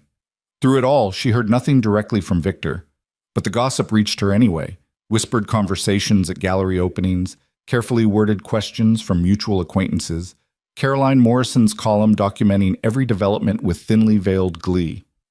Victor's Riverside project was indeed struggling. 3 major investors had pulled out, citing scheduling conflicts and portfolio rebalancing, but really meaning they'd lost confidence in Victor's ability to deliver without Evelyn's stabilizing influence. Scarlett Hayes had been conspicuously absent from recent social events, leading to speculation about trouble in paradise. And Victor himself had reportedly become short-tempered at work, snapping at employees and making uncharacteristic business mistakes. Evelyn felt no satisfaction in any of it. If anything, she felt a distant sadness for the man Victor could have been if he'd ever learned to value partnership over possession. It was Friday evening, exactly 1 week after the gala, when everything shifted again. Evelyn was at the foundation offices, reviewing grant applications with 2 other board members, when her assistant knocked softly on the conference room door. "I'm sorry to interrupt, but there's someone here to see you. She says it's urgent." "Who is it?" The assistant's expression was carefully neutral. "Scarlett Hayes." The room went silent. Both board members looked at Evelyn with undisguised curiosity, clearly wondering how she'd handle this unexpected development. Evelyn took a slow breath, considering her options. She could refuse to see Scarlett, could have her assistant send the young woman away. It would be justified, even expected. But Evelyn had built her reputation on grace, not pettiness. "Thank you, Jennifer. Please show her to my office. I'll be there in 5 minutes." She turned to her colleagues. "If you'll excuse me, it seems I have an unexpected meeting." "Of course," Martha Chen said, her eyes bright with interest. "Take your time. We can finish reviewing these applications next week." Evelyn gathered her materials with deliberate calm, refusing to rush or appear flustered. Whatever Scarlett wanted, Evelyn would handle it the same way she handled everything else, with dignity and strategic thinking. She found Scarlett waiting in her office, perched nervously on the edge of a chair like a bird ready to take flight. The young woman looked nothing like she had at the gala. No designer gown, no carefully styled hair, just jeans, a simple sweater, and an expression that combined fear and determination in equal measure. "Thank you for seeing me," Scarlett said immediately, standing as Evelyn entered. "I wasn't sure you would." "I almost didn't," Evelyn said honestly, settling into the chair behind her desk. "But curiosity won out. What can I do for you, Miss Hayes?" Scarlett winced at the formal address. "I came to apologize and to warn you, I guess." "Warn me?" Evelyn's eyebrows rose. "About what?" "About Victor. About what he's planning." Scarlett twisted her hands together. "I know you have no reason to believe me or trust me. I know I'm probably the last person you want to talk to, but I couldn't just let him do this without trying to tell you." Evelyn leaned back in her chair, studying the young woman carefully. Scarlett looked genuinely distressed. Her earlier confidence completely evaporated. "Why don't you start at the beginning?" "The beginning is that I was an idiot," Scarlett said bluntly. "A complete naive idiot who believed everything Victor told me about you, about his marriage, about what we could have together. I thought..." I don't know what I thought. That I was special, I guess. That he really loved me. And now you've realized you're not special and he doesn't really love you, Evelyn said, not unkindly. Welcome to a pattern that probably started long before me and will continue long after you. Scarlett flinched but nodded. That's what his mother said. She called me this week, did you know that? Catherine Sterling called me and very politely explained that I'm the fourth woman in 5 years that Victor's had a serious affair with, and that I should cut my losses before I waste any more time. Evelyn felt a surprised smile tug at her lips. Catherine was more proactive than she'd realized. She also told me, Scarlett continued, that you knew about all of them, all of Victor's affairs, that you knew and just didn't care anymore, that you'd been planning to leave for years but were waiting for the right time. Is that true? Yes, Evelyn said simply. It's true. Then why let him think it was his idea? Why let him believe he was the one making the choice? Evelyn considered how much to share with this woman who'd unknowingly been a pawn in the ending of her marriage. Because people like Victor need to believe they're in control. If I'd been the one to file for divorce first, he would have fought it out of pride. He would have made everything difficult just to prove he could. By letting him think he'd won, by letting him believe he'd traded up, I made the whole process much simpler. That's... Scarlett shook her head slowly. That's actually kind of brilliant, and also really sad that you had to think that way. It was practical, Evelyn corrected. Now, what is it you came to warn me about? Scarlett took a deep breath. Victor's planning to contest the divorce. He's been meeting with different lawyers, trying to find one who'll help him make the case that you're entitled to a large settlement, but only so he can use it as leverage to force you into signing an NDA about the marriage. I already refused to sign an NDA. I know. That's why he's changing tactics. He's going to try to make the divorce as expensive and complicated as possible, drag it out for months, maybe years, until you're so exhausted that you'll agree to his terms just to make it end. Evelyn felt a cold anger settle in her chest. It was so perfectly Victor, punishing her for refusing to play the role he'd assigned her, for daring to thrive without him. How do you know this? Because I was there when he was talking to his new lawyer.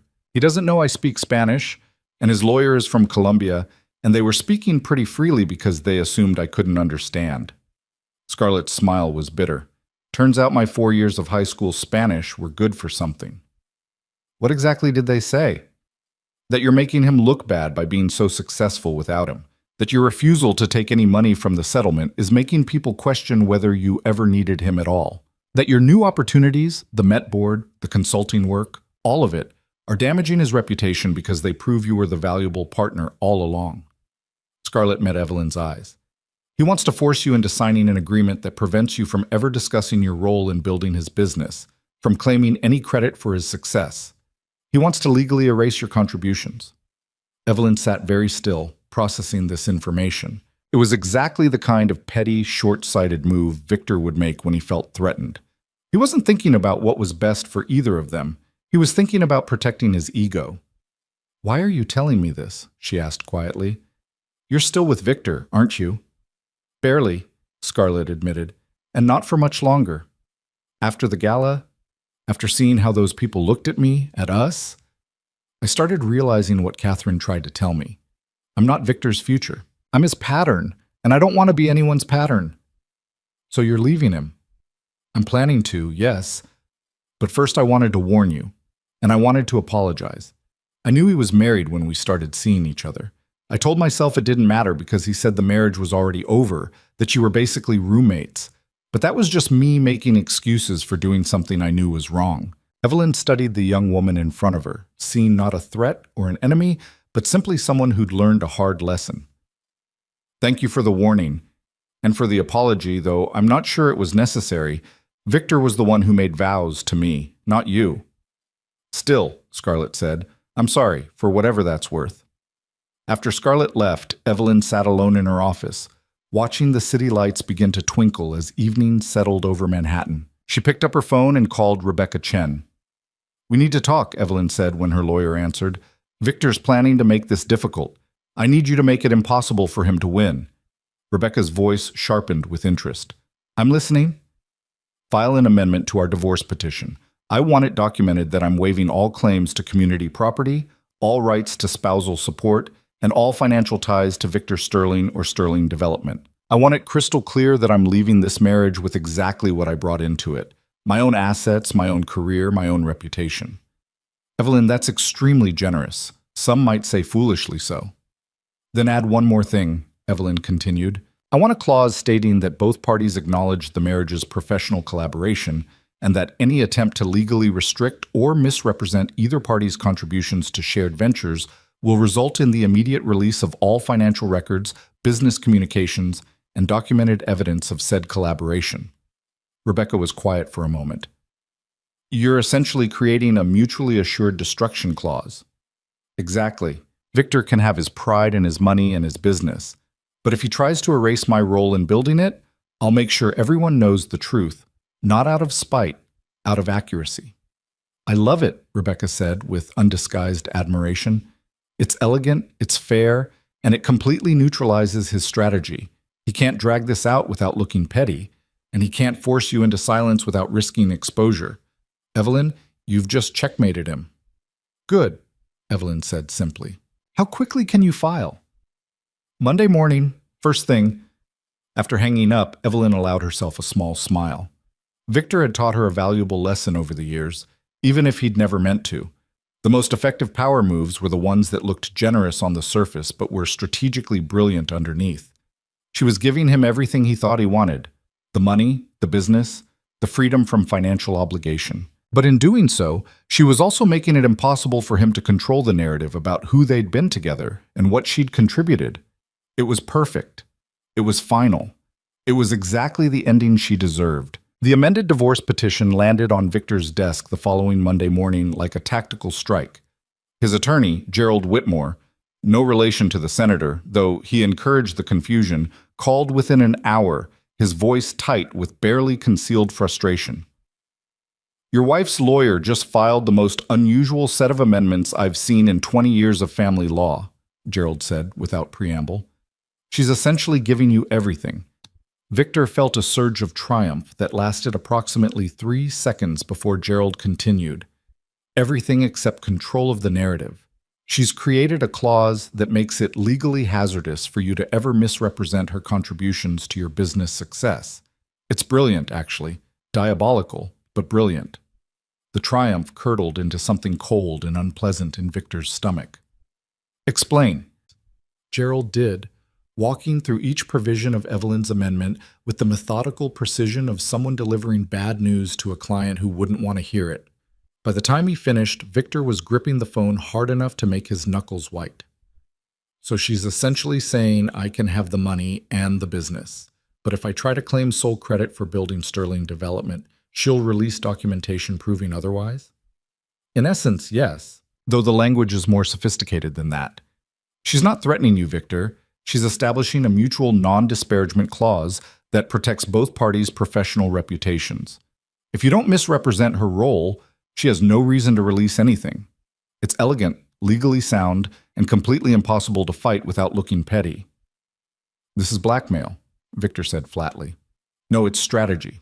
And it's the kind of strategy that makes me wish she'd consulted me instead of Rebecca Chen. Your wife, your soon-to-be ex-wife, has effectively neutralized every leverage point we were planning to use. She's waived all financial claims, which means we can't use settlement negotiations to force concessions. She's willing to expedite the process, which means we can't drag it out until she's exhausted. And she's created a legal framework that protects her reputation without requiring anything from you except honesty. Victor stood and walked to his office window, looking out over the Manhattan skyline that had once felt like his kingdom. There has to be a way around this. There isn't. Trust me, I've spent the last hour looking for one.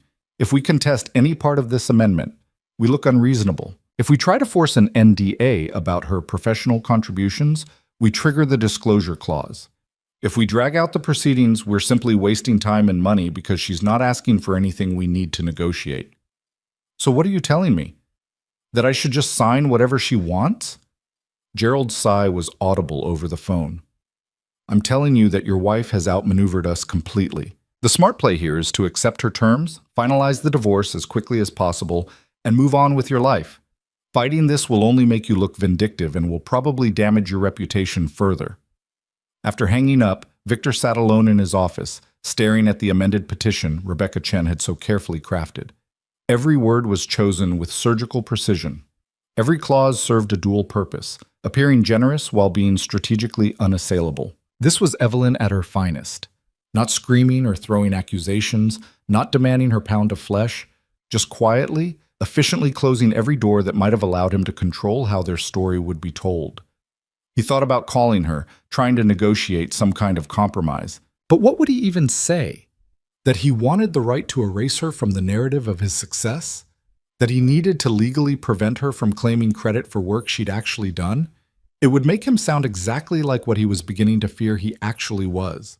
A man who'd built an empire on someone else's foundation and was now terrified people would realize it. His intercom buzzed. His assistant's voice was apologetic. "Mr. Sterling, Thomas Blackwood is on line 2. He says it's urgent." Victor's jaw tightened. Thomas had been increasingly distant since the gala, and urgent rarely meant good news in their business relationship. "Victor, we need to talk about the Riverside project," Thomas said without preamble. "I'm calling an emergency investor meeting for Wednesday afternoon. Your presence is mandatory." "What's this about? I thought we were on schedule." "We were, until 3 of our major investors pulled out last week, and 2 more are expressing concerns about project viability. The numbers don't work anymore, Victor. We're significantly undercapitalized, and the timeline we promised the city is no longer realistic." Victor felt his chest tighten. "I can find new investors. Give me 2 weeks." 2 weeks?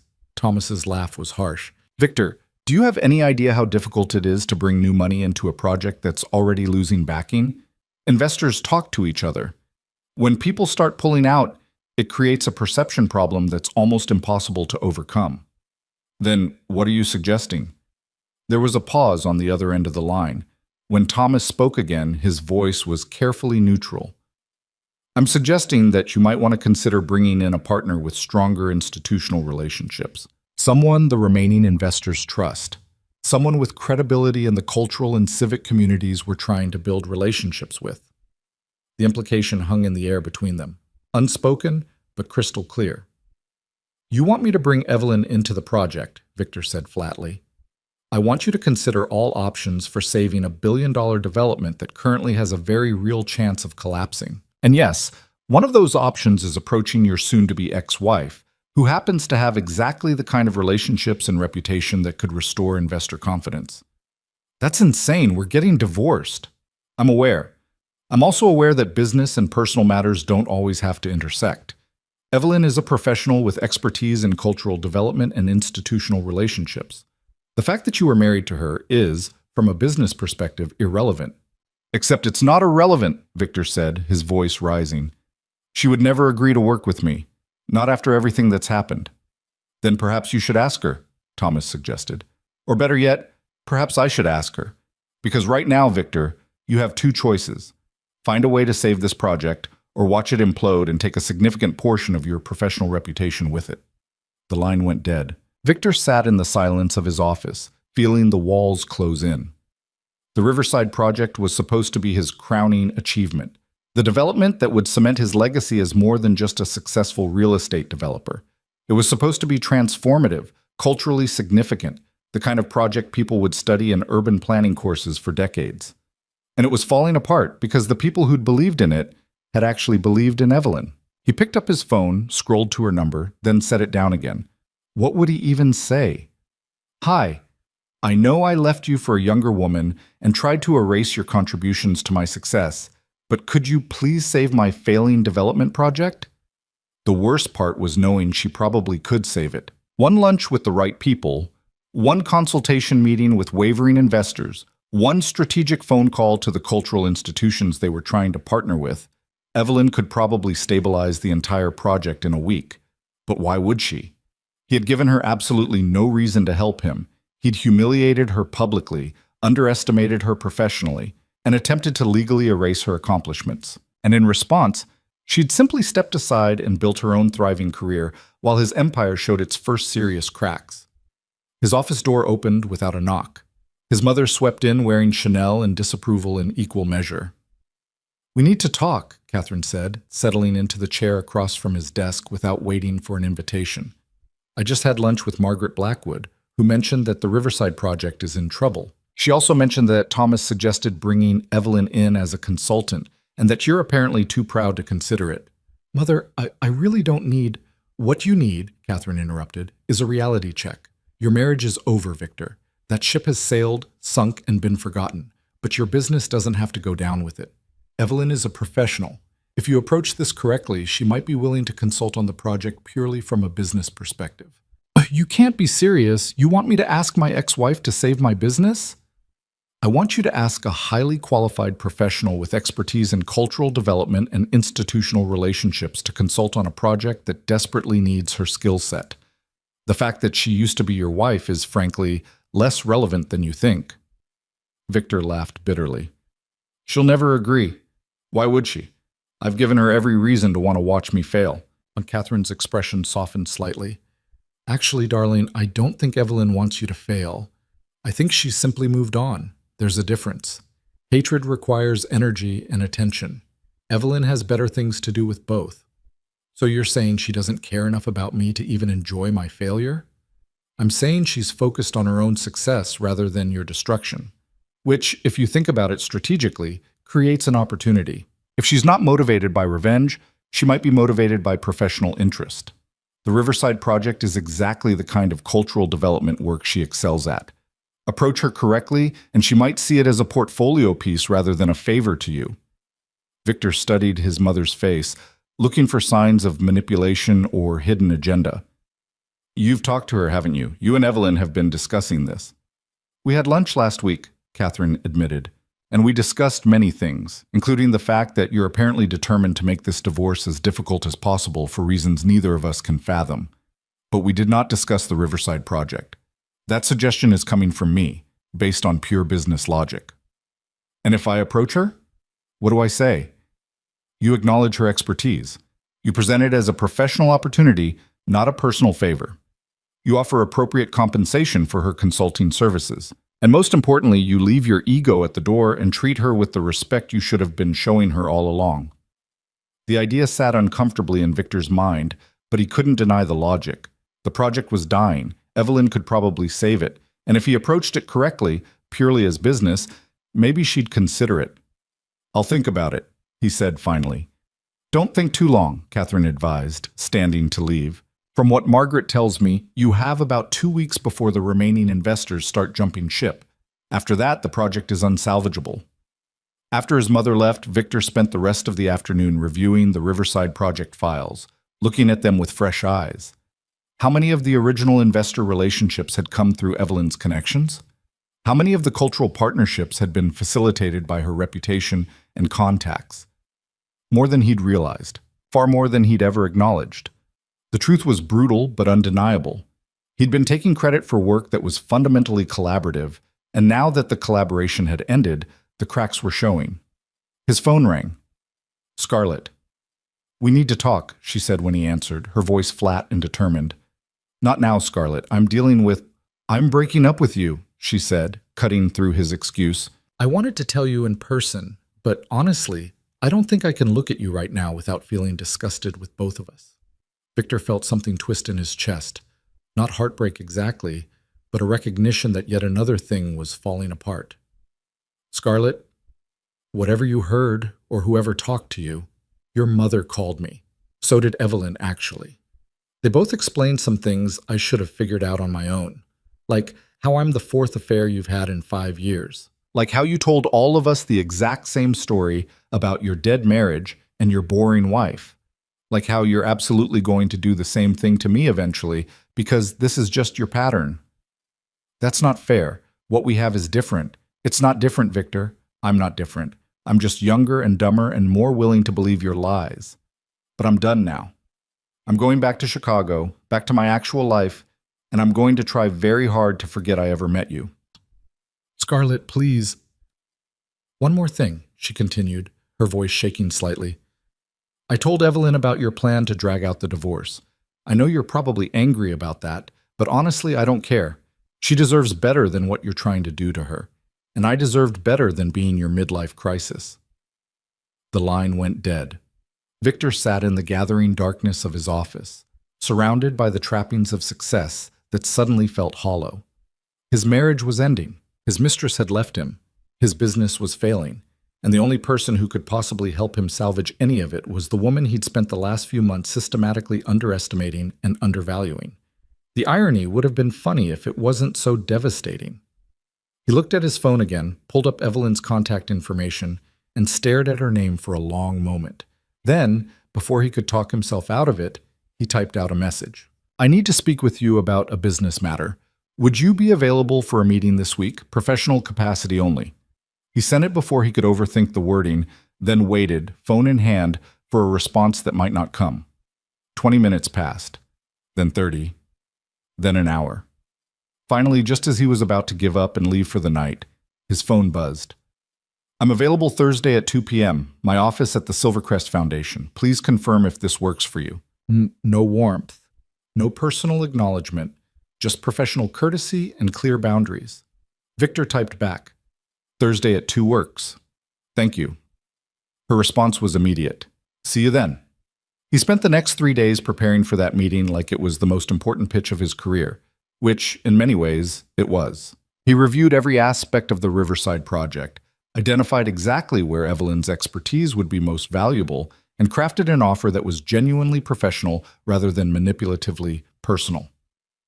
He also, at his mother's insistence, met with a therapist to discuss why he'd made the choices he'd made and what he actually wanted from his life going forward. That session was uncomfortable in ways Victor hadn't anticipated, forcing him to confront patterns of behavior he'd spent years justifying or ignoring. "You seem to have a habit of devaluing things once you possess them," Dr. Morrison observed, her tone neutral but her words cutting. "Your marriage, your wife's contributions, even your own achievements once they're no longer novel. That's worth examining if you want to avoid repeating these patterns." Thursday arrived cold and gray, with the kind of November wind that made Manhattan feel like an urban wind tunnel. Victor arrived at the Silvercrest Foundation offices 10 minutes early, was shown to a conference room by a polite assistant, and waited with increasing nervousness for Evelyn to appear. She walked in at exactly 2 p.m., wearing a charcoal gray suit that managed to be both professional and elegant. Her hair was pulled back, her makeup minimal, her entire demeanor radiating competent professionalism. She looked nothing like the wife he'd left and everything like the successful consultant he was about to ask for help.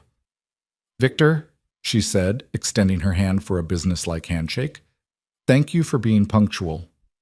Her hand was cool and impersonal in his. "Thank you for meeting with me." They sat across from each other at the conference table, and Evelyn pulled out a leather portfolio, opening it to a blank legal pad. "You mentioned a business matter. I have another meeting at 3:30, so let's make this efficient." No small talk, no acknowledgement of their personal history, just business. Victor took a breath and began. "The Riverside Development Project is in trouble. We've lost 3 major investors, and the remaining partners are questioning project viability. Thomas Blackwood suggested that bringing in a consultant with expertise in cultural development and institutional relationships might help stabilize the situation. Your name came up." Evelyn's expression didn't change. "And you want to hire me as a consultant?" "I want to explore whether you'd be interested in consulting on the project. Yes. This would be a professional arrangement with appropriate compensation and clearly defined scope. Your expertise in arts institutions, cultural programming, and community partnerships would be valuable for the mixed-use cultural components of the development." "I see." Evelyn made a note on her legal pad. "What's your timeline?" "We need to restore investor confidence within 2 weeks, or the project likely collapses. The city's already expressing concerns about our ability to deliver on promised timelines and community benefits. And you think I can fix this in 2 weeks?" "I think you have relationships and credibility that could help. Whether you choose to use them on this project is your decision." Evelyn studied him for a long moment, her expression unreadable. "Let me make sure I understand this correctly. You want me to use my professional relationships, many of which you've spent months implying were actually your relationships, to save a project that's failing partly because those relationships were never actually yours to begin with?" Victor felt his face heat. "When you put it that way, how would you put it?" Evelyn's voice was calm, almost curious. Because from where I'm sitting, this looks like a perfect example of what we're currently dealing with in the divorce. You benefited from my work and connections, took them for granted, and now that I'm no longer doing that work for free as your wife, you're discovering exactly how valuable my contributions actually were. You're right, Victor said, the admission surprising himself as much as it clearly surprised Evelyn. You're absolutely right. I did take your contributions for granted. I did benefit from your relationships while simultaneously undervaluing your role in creating them. And I did spend years convincing myself that your work was somehow less important than mine because it wasn't as visible or direct. Evelyn's eyebrows rose fractionally. That's unexpectedly honest. My therapist suggested I try honesty as a strategy. Apparently, I've been avoiding it for years. A hint of amusement flickered across Evelyn's face before she returned to professional neutrality. All right, I appreciate the candor, even if it's therapeutically motivated. Now let me be equally honest. I have absolutely no interest in saving your project out of charity or nostalgia or any misguided desire to prove I can fix your problems. I understand. I'm not finished, Evelyn said calmly. However, I do have professional interest in the Riverside development itself. The cultural components you're planning, the community arts center, the performance spaces, the public art installations, those align with work I'm already doing. If approached correctly, consulting on this project could benefit my portfolio and professional reputation, independent of any connection to you. Victor felt hope flicker in his chest. So you'd consider it? Under very specific conditions, Evelyn said, ticking off points on her fingers. First, this engagement would be documented as a professional consulting contract with Evelyn Laurent. That's my new legal name, by the way. No references to our previous relationship, no assumptions of access or familiarity beyond what's professional. Agreed. Second, my compensation would be market rate for consultants at my level, which, for your information, is significantly higher than you probably think. Rebecca will negotiate the contract terms, and I won't accept anything less than what my expertise is actually worth. That's fair? Third, I have full autonomy in how I approach this work. You don't get to question my methods, second-guess my recommendations, or undermine my credibility with investors or partners. If you hire me, you trust my expertise. Period. Yes, absolutely. And fourth, Evelyn's gaze locked with his, when this project succeeds, and it will succeed if I take it on, you will publicly acknowledge my role in that success. Not as your ex-wife who helped out, but as a professional consultant whose expertise was essential to project viability. Is that clear? Victor nodded slowly, recognizing this for what it was. Evelyn establishing her professional reputation completely separate from him, while simultaneously making him acknowledge what he'd spent years denying. It's clear, he said, and it's more than fair. Evelyn made another note on her legal pad. All right, send me the complete project documentation. All of it, not just the public-facing materials. I want financials, investor agreements, partnership contracts, community benefit commitments, everything.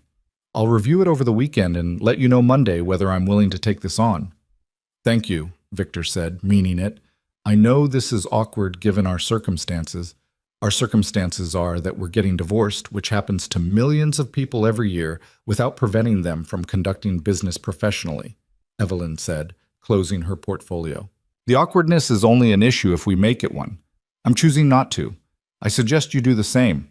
She stood, indicating the meeting was over. Victor stood as well, suddenly not wanting her to leave, wanting to extend this conversation into something more personal, more familiar. Evelyn, he started, not even sure what he wanted to say. Thursday at 2:30, she said, checking her watch. Your next meeting, I assume, is the investor update Thomas mentioned. You should probably prepare for that rather than whatever you were about to say to me. She was right, of course, but he said it anyway. I'm sorry for all of it, for not seeing what I had, for taking you for granted, for being the kind of husband you had to strategically manage rather than genuinely partner with. You deserve better, and I failed to give it to you. Evelyn paused at the door, her hand on the handle. When she turned back, her expression was softer than it had been all meeting, touched with something that might have been sadness. Thank you for saying that, she said quietly. But Victor, apologies work better when they're accompanied by actual change. And from what I can see, you're still the same person making the same choices, just with a different woman and a failing business instead of a functioning marriage. I'm trying to change. The therapy, this meeting, acknowledging my mistakes, are all good steps, Evelyn agreed. But they're just steps, Victor. Real change takes time and consistent effort and a willingness to be uncomfortable while you figure out who you actually want to be. I hope you find that, genuinely. But it's not my job to help you anymore. She left, closing the door quietly behind her. Victor stood alone in the conference room, feeling the weight of what she'd said. She was right, of course. She was right about almost everything, which was part of why losing her felt like such a monumental mistake.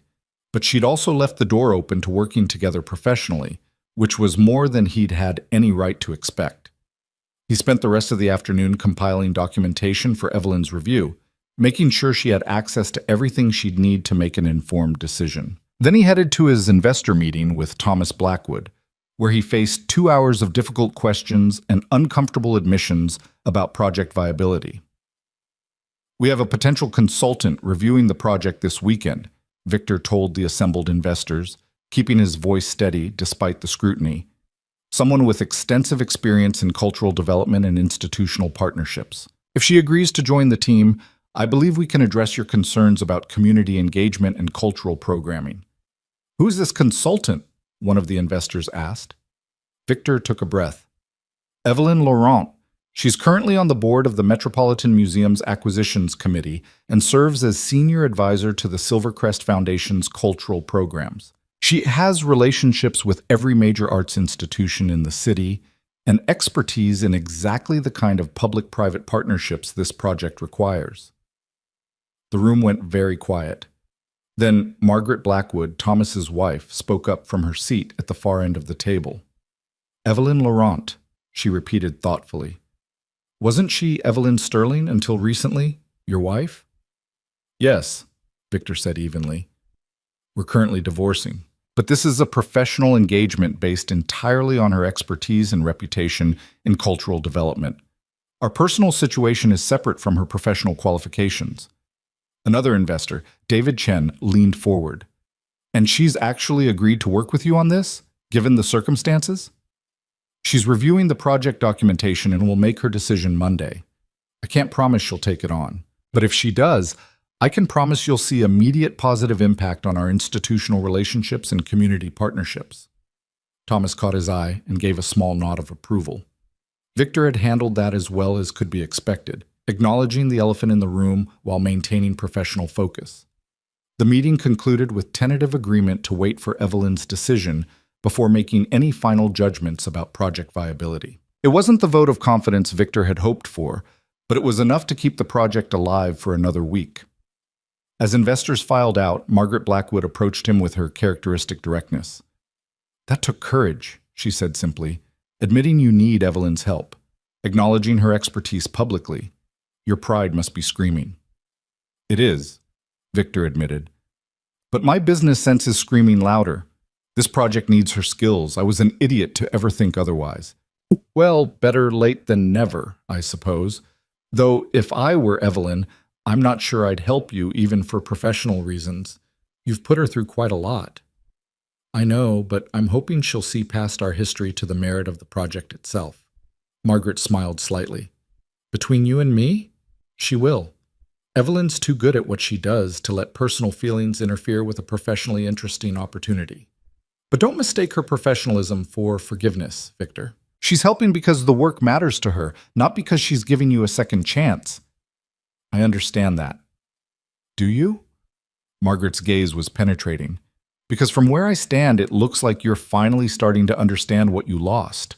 And that's not nothing. But understanding what you lost isn't the same as changing who you are. Evelyn's moved on. The question is whether you can move on too, or whether you'll spend the next few years trying to recapture something that was never as good as you now remember it being. She left him with that uncomfortable truth. Victor drove home through Manhattan traffic, her words echoing in his mind. His penthouse apartment felt emptier than usual. No Scarlett waiting with wine and questions about his day. No prospect of Evelyn's quiet competence organizing their social calendar or discussing foundation business over dinner. Just him, alone, with the consequences of choices he was only now beginning to fully understand.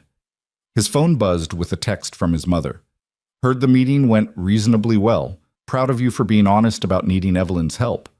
That couldn't have been easy. He typed back, It wasn't, but it was necessary. Catherine's response came immediately. Necessary is often the opposite of easy, but it's usually the right choice anyway. Now get some rest. You look exhausted. Victor smiled despite himself.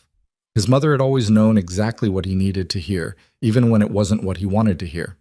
He poured himself a modest scotch and stood at his windows, looking out over the city that had once felt like his playground. Somewhere out there, Evelyn was probably reviewing project documents, approaching his crisis with the same methodical competence she brought to everything. And Monday, she would decide whether his project, and by extension a significant piece of his professional reputation, was worth saving. For the first time in years, Victor Sterling's fate was in someone else's hands. And those hands belonged to the woman he'd spent their entire marriage taking for granted. The scotch was smooth going down, but it did nothing to ease the knot of anxiety and regret that had taken up permanent residence in his chest. Monday morning arrived with the kind of crystalline winter sunlight that made Manhattan's skyline look like something from a postcard. Evelyn sat in her home office, not the Hamptons estate she'd once shared with Victor, but a beautifully restored brownstone in the West Village that she'd purchased 3 months ago with her own money, reviewing her notes on the Riverside project one final time. She'd spent the entire weekend buried in documentation, and what she'd found was both worse and better than she'd expected. The project itself was solid, even visionary in its ambition to create genuinely accessible cultural spaces in a neighborhood that desperately needed them. The community benefits were real, not just PR window dressing. The architectural plans were stunning, but the execution strategy was a disaster. Victor had approached the project like a pure real estate deal, focusing on timelines and profit margins while completely underestimating the complexity of building authentic partnerships with cultural institutions and community organizations. He'd made promises to the city about programming and access that he had no realistic plan for delivering. He'd alienated potential partners with his characteristic impatience and unwillingness to cede control. In short, he'd tried to build a cultural landmark using the same bulldozer tactics that worked for luxury condominiums, and he was now shocked that it wasn't working. Evelyn could fix it. She knew exactly which relationships to activate, which promises to renegotiate, which partnerships to prioritize. She could probably stabilize the investor situation within a week and have preliminary community partnerships in place within a month. The question was whether she should. Her phone rang. Rebecca Chen, calling right on schedule. Please tell me you're not actually considering taking this job, Rebecca said without preamble. Please tell me you spent the weekend realizing what a terrible idea it would be to professionally entangle yourself with your soon-to-be ex-husband. Good morning to you too, Rebecca. Evelyn, I'm serious. You have zero obligation to save Victor's failing project. You've already been more than generous in the divorce settlement. You don't owe him anything, professionally or personally. I don't, Evelyn agreed. But I might owe it to myself to take on an interesting project that aligns with my expertise and could significantly enhance my professional portfolio. Rebecca was quiet for a moment. You're actually going to do this, aren't you? I'm considering it. The project itself is worthwhile, Rebecca. The community would genuinely benefit from what they're trying to build. And if I can make that happen while also establishing my reputation as a top-tier cultural development consultant completely independent of Victor Sterling, why shouldn't I? Because working with your ex-husband is emotionally complicated and potentially professionally risky. Because if the project fails despite your involvement, your reputation takes a hit. Because Victor has a documented history of taking credit for your work, and a consulting contract doesn't guarantee he won't do it again. Which is why the contract you're about to negotiate will include ironclad provisions about credit, attribution, and public acknowledgement of my role, Evelyn said calmly. I'm not going into this blind, Rebecca. I know exactly who Victor is and what he's capable of, but I also know my own worth and what I can deliver. This project needs me more than I need it, which means I get to dictate terms. She could hear Rebecca's reluctant smile through the phone. You've really thought this through. I spent 15 years being underestimated by my husband. I'm not about to make the same mistake with myself. Now, are you ready to discuss contract terms, or would you prefer to keep trying to talk me out of this? Contract terms, Rebecca said with a sigh. But I want it on record that I think you're being far too generous to a man who doesn't deserve your expertise or your time. Noted. Now, here's what I want. They spent the next hour hammering out an agreement that protected Evelyn's interests while giving her the autonomy she needed to actually do the work. Market rate compensation plus performance bonuses tied to measurable outcomes. Complete creative control over community partnerships and cultural programming. Mandatory public acknowledgement of her role in all investor communications and press releases. And a termination clause that allowed her to walk away immediately if Victor interfered with her professional judgment. "This is bulletproof," Rebecca said with satisfaction when they'd finished. "If Victor signs this, he's essentially admitting that you're the expert and he's just the money. His ego must be in tatters." "His ego is the least of my concerns," Evelyn said. "Send the contract over. I want his signature by end of business today." After hanging up, Evelyn drafted an email to Victor, professional, concise, and carefully devoid of anything personal. "Victor, I've reviewed the Riverside documentation and am willing to consult on the project under specific terms. My attorney will send over the contract this morning.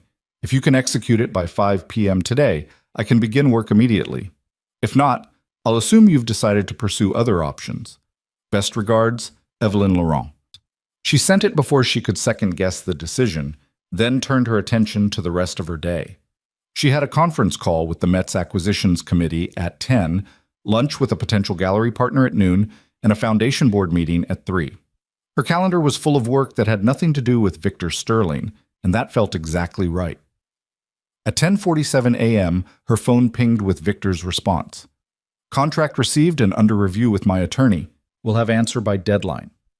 Thank you for considering this. V.S. Formal, cautious, smart enough not to presume anything." Evelyn returned to her work, deliberately putting the Riverside decision out of her mind. She'd made her offer. Whether Victor accepted her terms was his choice, and either outcome was fine with her. She had plenty of other opportunities that didn't involve her ex-husband. The Met call went well. They were discussing a potential acquisition of a significant collection of modernist works, and Evelyn's expertise in authentication and provenance was proving invaluable.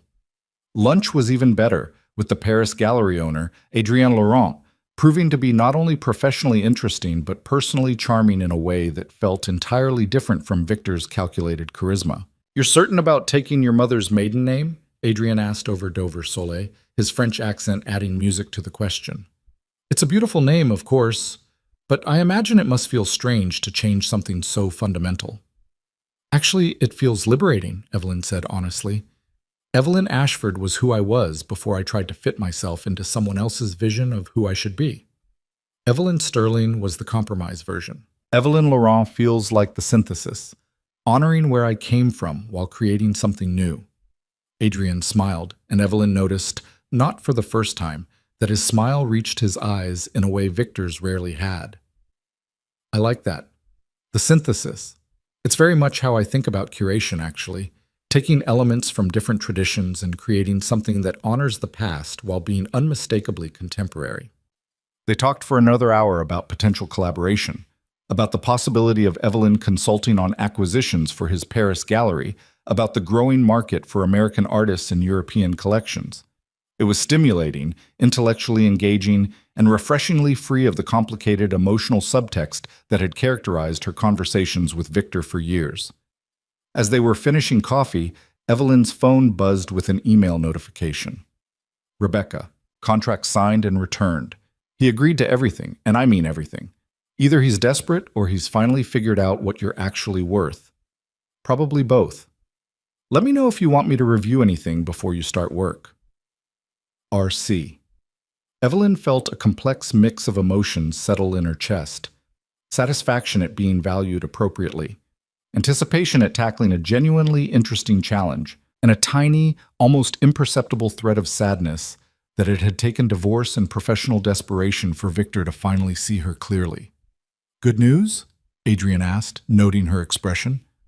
"Professional news," Evelyn corrected with a slight smile. "I just agreed to consult on a major development project here in the city. It's going to be time-consuming, but potentially very rewarding." "Then I should make my proposal before your calendar becomes impossible," Adrien said, his eyes warm. I'm hosting a small gathering at my gallery this Friday evening. Very intimate, just a dozen colleagues and friends. I would be honored if you'd attend. And if you're interested, we could discuss the consulting arrangement in more detail over dinner afterward. It had been so long since Evelyn had been invited somewhere purely because someone enjoyed her company, not because she was Victor Sterling's wife providing social currency. The invitation felt like a small miracle. "I'd love to," she said, meaning it. "Though I should warn you, I'm technically still married for another few weeks, so if you're looking for anything beyond professional collaboration, I'm looking to get to know a fascinating woman whose expertise I admire and whose company I enjoy," Adrian said simply. "Whatever else develops or doesn't, I'm patient enough to let it unfold naturally." They parted with plans to connect later in the week, and Evelyn walked back to her brownstone feeling lighter than she had in months. Maybe years. This was what life could be like when she wasn't constantly managing someone else's ego or compensating for their shortcomings. This was what it felt like to be valued for exactly who she was. She spent the rest of the afternoon at the Foundation board meeting where they discussed expansion plans for the Creative Futures initiative. The program was already exceeding expectations, with applications pouring in from talented young people who would never have had access to serious arts education without the scholarships. "This is what you should be spending your time on," Catherine Harrison said after the meeting, catching Evelyn alone in the corridor. "Programs like this that actually change lives, not saving your ex-husband's real estate ventures." Evelyn smiled at her mentor's directness. "You heard about the Riverside Project?" "Darling, everyone has heard about the Riverside Project. The question is why you're agreeing to work with Victor after everything he's put you through." "Because the project is good for the community," Evelyn said honestly. "And because proving I can succeed in cultural development work completely separate from any association with Victor Sterling is worth the short-term inconvenience of working with him." Catherine studied her carefully. "You're using him to establish your independence from him. That's either brilliant or emotionally dangerous. Possibly both." "Probably both," Evelyn agreed. "But Catherine, I spent 15 years being defined by my relationship to Victor. I'm done with that. If working on this project and succeeding spectacularly helps me establish Evelyn Laurent as a force in cultural development independent of anyone's wife or ex-wife status, then it's worth it." Just promise me something," Catherine said seriously. "Promise me you won't let him take credit again. Don't let your professionalism become another way for him to exploit your generosity." "I won't," Evelyn said firmly. "The contract is ironclad, and I'm not the same woman who let him minimize my contributions for years. I know my worth now. I'm not forgetting it again." That evening, Evelyn sat in her West Village brownstone's cozy library, surrounded by books on urban development, cultural programming, and community engagement. She was drafting her initial strategy for the Riverside Project when her phone rang. Victor. She considered not answering, then decided that establishing clear professional boundaries started with clear professional communication. "Evelyn Laurent speaking." "Evelyn, it's Victor. I wanted to thank you for agreeing to consult on the project. I know the contract terms were aggressive, but I signed them because they're fair and because I recognize that this project needs your expertise more than you need this project." It was possibly the most self-aware thing she'd ever heard him say. "I appreciate that," she said carefully. "And I want to be clear about expectations. This is a professional engagement, Victor. I'm doing this because the work interests me and because I believe in what the project could be for the community, not because of any residual feelings about our relationship. I understand completely. I just wanted you to know that I'm grateful and that I meant what I said last week. I'm sorry for how I treated you during our marriage, for taking you for granted, for not seeing what I had until I'd already lost it." Evelyn closed her eyes, feeling the complexity of emotions his words stirred up, vindication that he finally understood, sadness for all the wasted years, relief that it was ending, and underneath it all, a strange kind of peace. "Thank you for saying that," she said quietly. "But Victor, we need to establish something right now. This project is business. Our divorce is business. Whatever personal feelings either of us might have about what our marriage was or wasn't, those can't enter into our professional interactions. Can you do that?" There was a pause on the other end of the line. "I can try." "That's not good enough. I need you to be certain. Because if you can't separate the personal from the professional, this won't work, and I'll terminate the contract immediately." "Then, yes," Victor said firmly. Yes, I can do that. I will do that. Good. Then let's discuss the project. I've reviewed all the documentation, and we need to have a serious conversation about your approach to community partnerships. You've been treating cultural institutions like real estate deals, and it's not working. She spent the next 40 minutes walking him through her preliminary analysis, pointing out exactly where his strategy had failed and what needed to change. To his credit, Victor listened without interrupting, asked intelligent questions, and accepted her critiques without defensiveness. So basically, I've been an arrogant idiot who thought money and timelines were more important than relationships and trust, Victor said when she finished. Essentially, yes, but the good news is that it's fixable if you're willing to let me lead on the cultural and community engagement aspects. Your job is to handle the financial and construction logistics. My job is to build the partnerships that make this project meaningful rather than just profitable. I can live with that division of labor, Victor said. When do you want to start? Tomorrow. I'll need access to your investor communications, partnership contracts, and community benefit commitments. I also want to schedule separate meetings with the key stakeholders, the cultural institutions you've approached, the community organizations, the city planning office. I need to understand what promises you've made and what expectations you've created. I'll have everything sent over tonight. And Evelyn? Thank you. Genuinely. I know I don't deserve your help, but I'm grateful for it anyway. You're welcome, she said simply. But Victor, remember, this is business. I'm not saving you. I'm building my own professional reputation while also creating something valuable for the community. Your project just happens to be the vehicle. After hanging up, Evelyn sat in the quiet of her library, processing the conversation. It had felt good to be direct, to set clear boundaries, to establish herself as the expert Victor needed rather than the wife he'd taken for granted. This was progress. This was healing. This was what moving forward looked like. Over the next 2 weeks, Evelyn threw herself into the Riverside project with the same intensity she brought to everything she cared about. She scheduled meetings with every stakeholder Victor had alienated, approaching each conversation with genuine curiosity about their concerns and creative problem-solving about solutions. The director of the Brooklyn Arts Collective, Marcus Thompson, had been particularly frustrated by Victor's approach. He kept talking about activating the space and maximizing cultural programming like we were widgets in his development plan, Marcus explained over coffee. He never once asked what the community actually needs or wants, just assumed his vision was the right vision. What does the community need? Evelyn asked simply.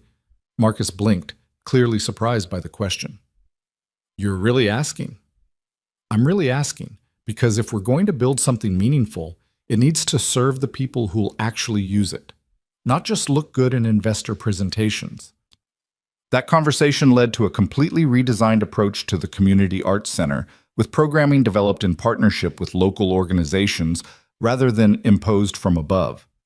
Marcus became an enthusiastic advocate for the project, bringing credibility and trust that Victor could never have purchased.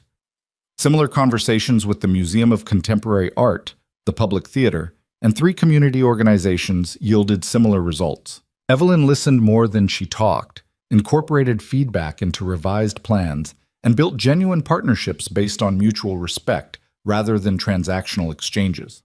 Within 10 days, she'd transformed the project's reputation from tone-deaf real estate venture to genuine community collaboration.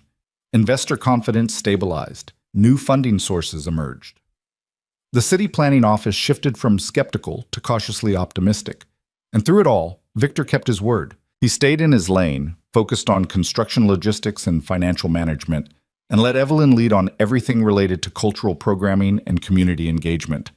In their twice-weekly coordination meetings, he was professional, deferential to her expertise, and careful not to overstep boundaries.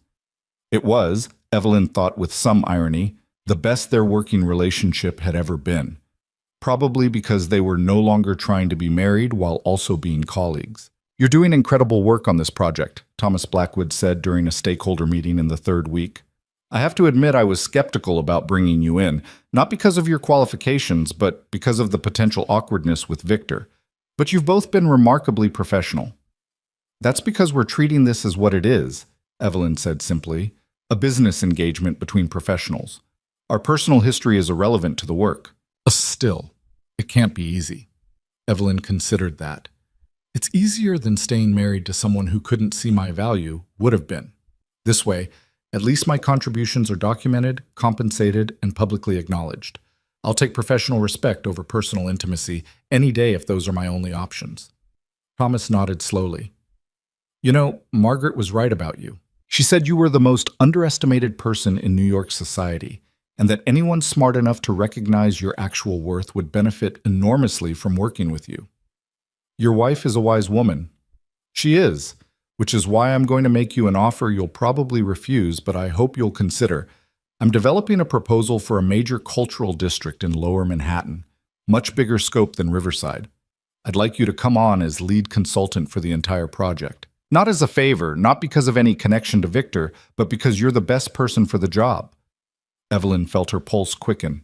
This was the kind of opportunity that could define a career. Thomas, I'm honored, but I'm currently committed to seeing the Riverside project through to completion. I know. I'm talking about after that. Riverside wraps up in what? Another 2 months? This new project wouldn't kick off until spring anyway. Think about it. Discuss it with your attorney. And let me know if you're interested in building something truly transformative. He left her with a preliminary proposal document that outlined a project roughly 10 times the scale of Riverside, with cultural components that would reshape how an entire neighborhood engaged with arts and community programming. Evelyn read through it that evening in her brownstone library, her mind already racing with possibilities. This was what she'd always wanted, work that mattered, projects that made a real difference, recognition for her actual expertise rather than her marital status. And it was all happening because she'd finally chosen herself over the comfortable cage of being Victor Sterling's wife. Her phone buzzed with a text from Adrienne Laurent. They'd been corresponding regularly since the gallery event the previous week, professional conversations that occasionally drifted into personal territory with an ease that felt both natural and slightly terrifying. How's the project going? I hope Victor is behaving himself professionally. She typed back. Project's going well. Victor is surprisingly professional when his ego isn't involved. And I just got offered an even bigger opportunity for the spring. His response was immediate. Congratulations, this calls for celebration. Dinner. Friday? I know a place in Soho that does an excellent coq au vin. Evelyn hesitated only briefly before responding. I'd love that. Friday at 7? Perfect. I'll make reservations. And Evelyn, I'm proud of you for taking your life back, for building something new, for being brave enough to choose yourself. She stared at that message for a long moment, feeling something warm and unfamiliar bloom in her chest. When was the last time someone had been proud of her just for being herself? When had anyone celebrated her choices without trying to shape them to their own agenda? Thank you, she typed back. That means more than you know. The divorce papers were finalized the following Tuesday morning. Rebecca called with the news while Evelyn was reviewing partnership contracts for the Riverside project. It's done, Rebecca said simply. Judge signed off on everything. As of today, you are officially Evelyn Laurent, single woman and free agent. How do you feel? Evelyn took a slow breath, checking in with herself honestly. Relieved, lighter, and maybe a little sad, but not for the reasons Victor would probably think. I'm sad for the years I wasted. But I'm not sad, it's over. That's healthy. And Evelyn, the settlement terms mean you're walking away with your full inheritance intact, plus all your separate property and investments. You're in excellent financial shape, completely independent of Victor. I know, that was always the plan. Still, it must feel good to have it confirmed. You don't need him for anything, financially, socially, or professionally. You did it. You got out with your dignity intact and your future unlimited. After hanging up, Evelyn sat quietly in her office, letting the reality settle over her. She was divorced, single for the first time in 15 years, free to build whatever life she wanted without compromise or negotiation or strategic management of someone else's ego. The possibility felt simultaneously terrifying and exhilarating. Her phone rang again. Victor.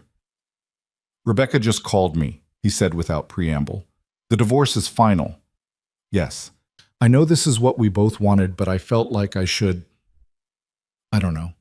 mark the occasion somehow.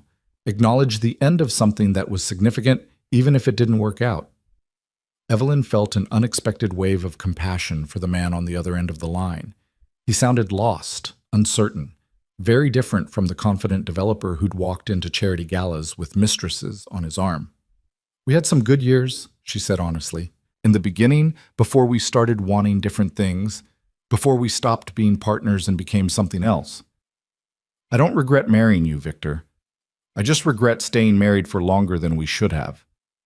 "I regret a lot more than that," Victor said quietly. "I regret not seeing you, not valuing you, not being the partner you deserved. I regret that it took losing you to understand what I had. Victor, I know you've moved on. I know this is just business between us now. I know I don't get to ask for second chances or forgiveness or anything beyond professional courtesy. I just wanted you to know that I finally understand. And I'm sorry it took me so long to get there." Evelyn felt tears prick at her eyes, not from sadness exactly, but from the complex emotional weight of endings. "I hope you find what you're looking for, Victor. I hope you become the person you're capable of being. And I hope you find someone who wants the same things you want, so you don't have to compromise or pretend or manage each other's expectations. What about you? What do you hope for yourself? I hope I keep building this life I'm creating. I hope I keep choosing work that matters and people who value me. I hope I stop being afraid of wanting more. And I hope I remember that I'm enough, exactly as I am, without needing to be anyone's wife or partner or supporting character." "You are," Victor said, his voice rough with emotion. "You're more than enough. I was the one who was never quite enough for you. I just didn't realize it until it was too late." They ended the call with awkward goodbyes and mutual wishes for future happiness that were genuine even if unlikely to be fulfilled. Evelyn sat in the quiet of her office, feeling the weight of the past 15 years finally lift. She was Evelyn Laurent now. Not Sterling, not Ashford, but something new. Something she'd chosen for herself. Her phone buzzed with a text from Olivia. "Rebecca told me the divorce is final. How are you holding up?" "I'm good," Evelyn typed back, "but really good, actually. Ready for the next chapter. Drinks tonight to celebrate? I'm buying. Can't tonight. Have a Riverside project meeting until 7. But tomorrow?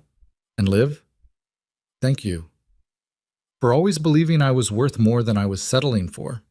That's what little sisters are for," Olivia responded.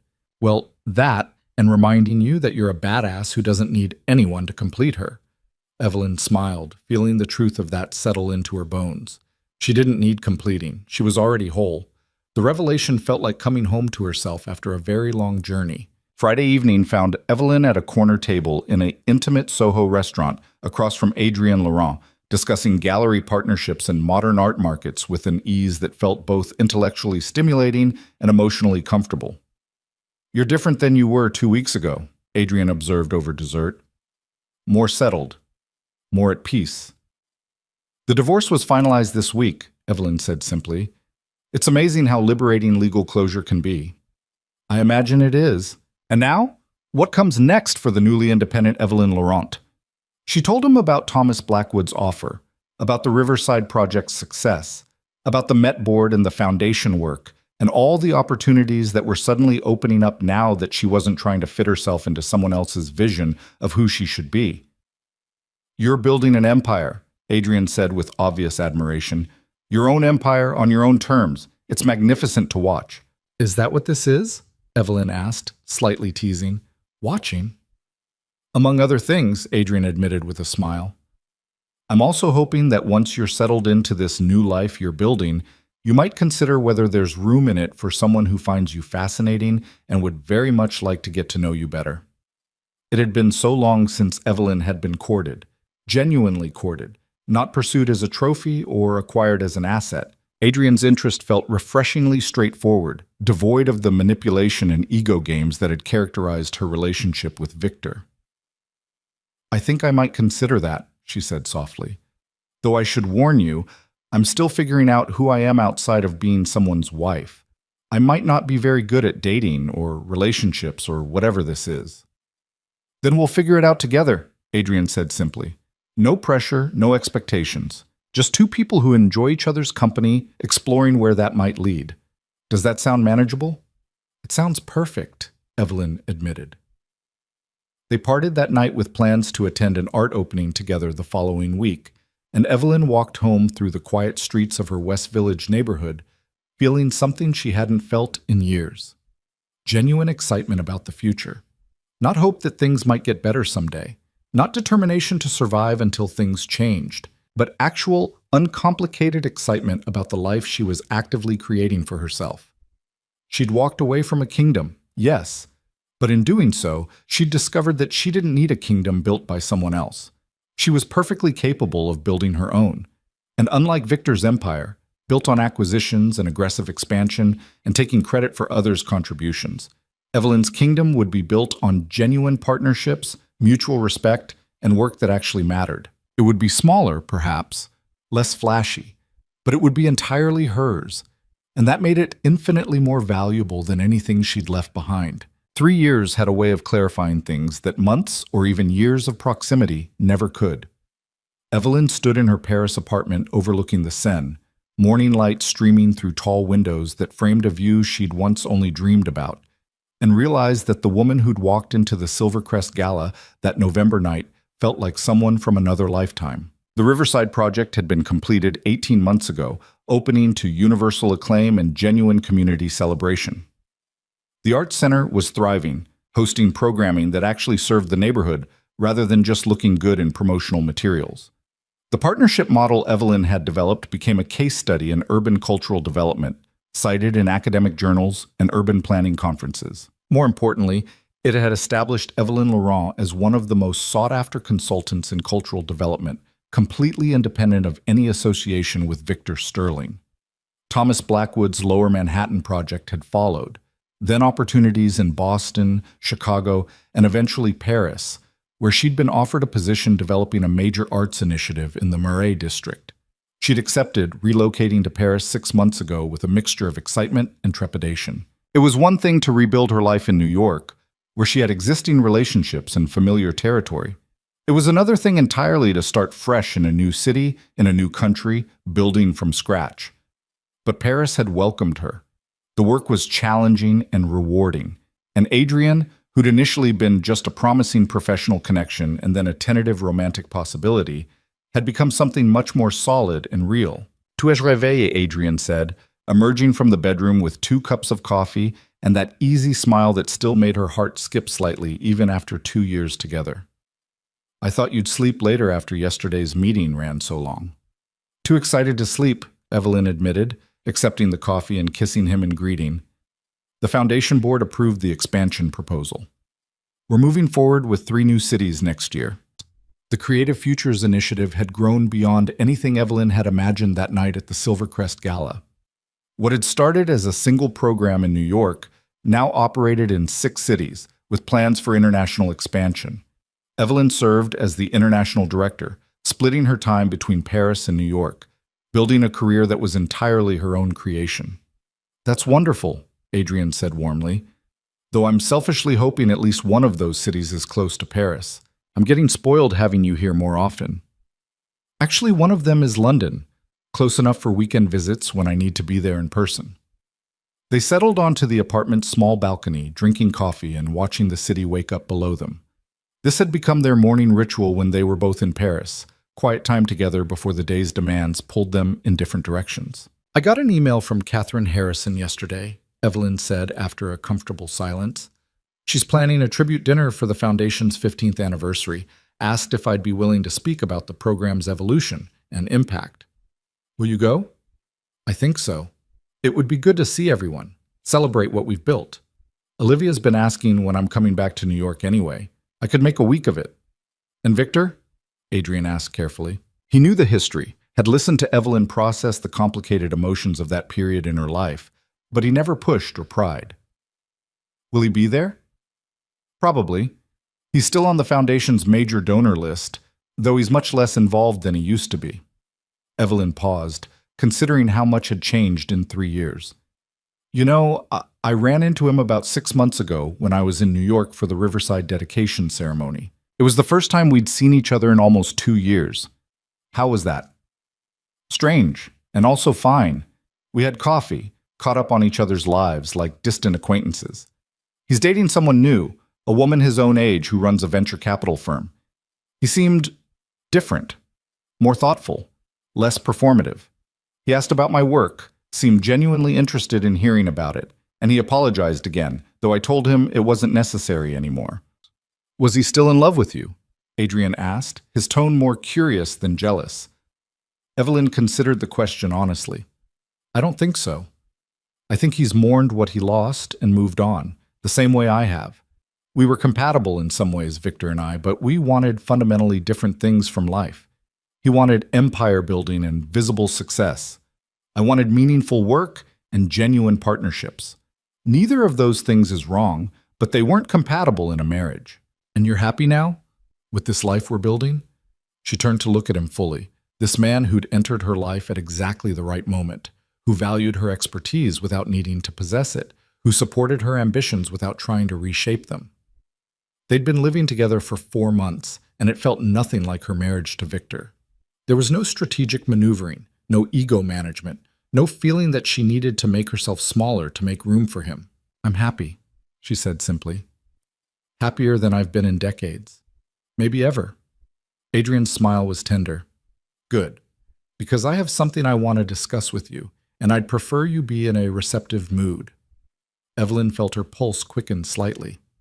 That sounds ominous. Not ominous, just significant. He set down his coffee cup and took her hand. Evelyn, these past 2 years with you have been the best of my life.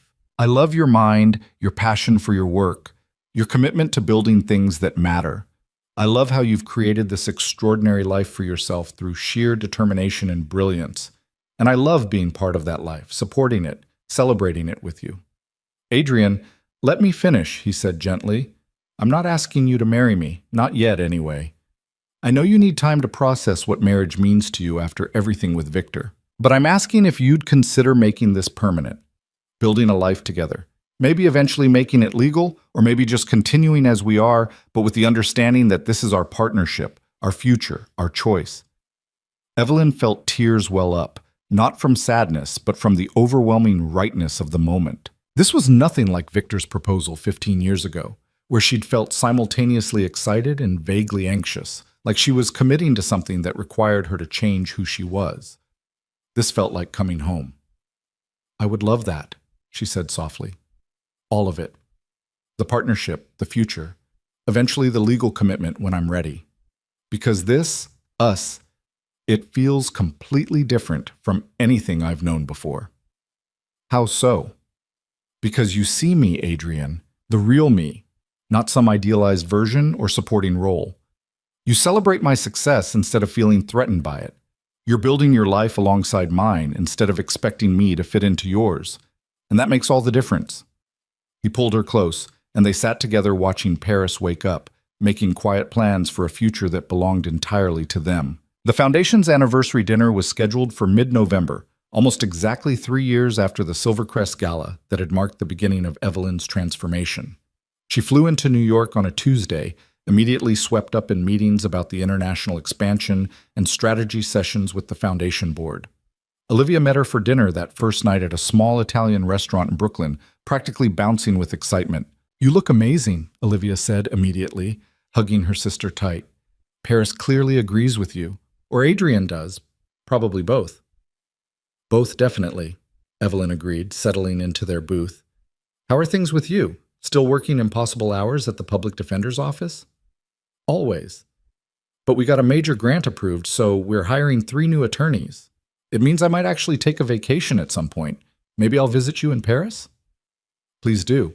Adrian keeps asking when he gets to meet the sister who kept telling me I was worth more than I was settling for. They ordered wine and pasta, falling into the easy conversation of sisters who genuinely liked each other as adults. Olivia shared stories from recent cases, and Evelyn talked about the challenges of building cultural programming across different European cities with different traditions and expectations. So the big question, Olivia said eventually, swirling wine in her glass. Are you nervous about seeing Victor at the dinner? It's been, 6 months since you last saw him? Not nervous exactly, more just curious how it will feel. The last time we talked, it was fine, cordial. But that was a brief coffee, not an entire evening at an event where we'll both be expected to be social. And his new girlfriend will be there. Probably. Catherine mentioned that Victor's been bringing Diana Morrison to events. Apparently she's smart, successful, and doesn't take any of his nonsense. Catherine approves. Olivia laughed. I bet she does. Your ex-mother-in-law always had excellent taste in women, just terrible taste in sons. Victor's not terrible, Evelyn said thoughtfully.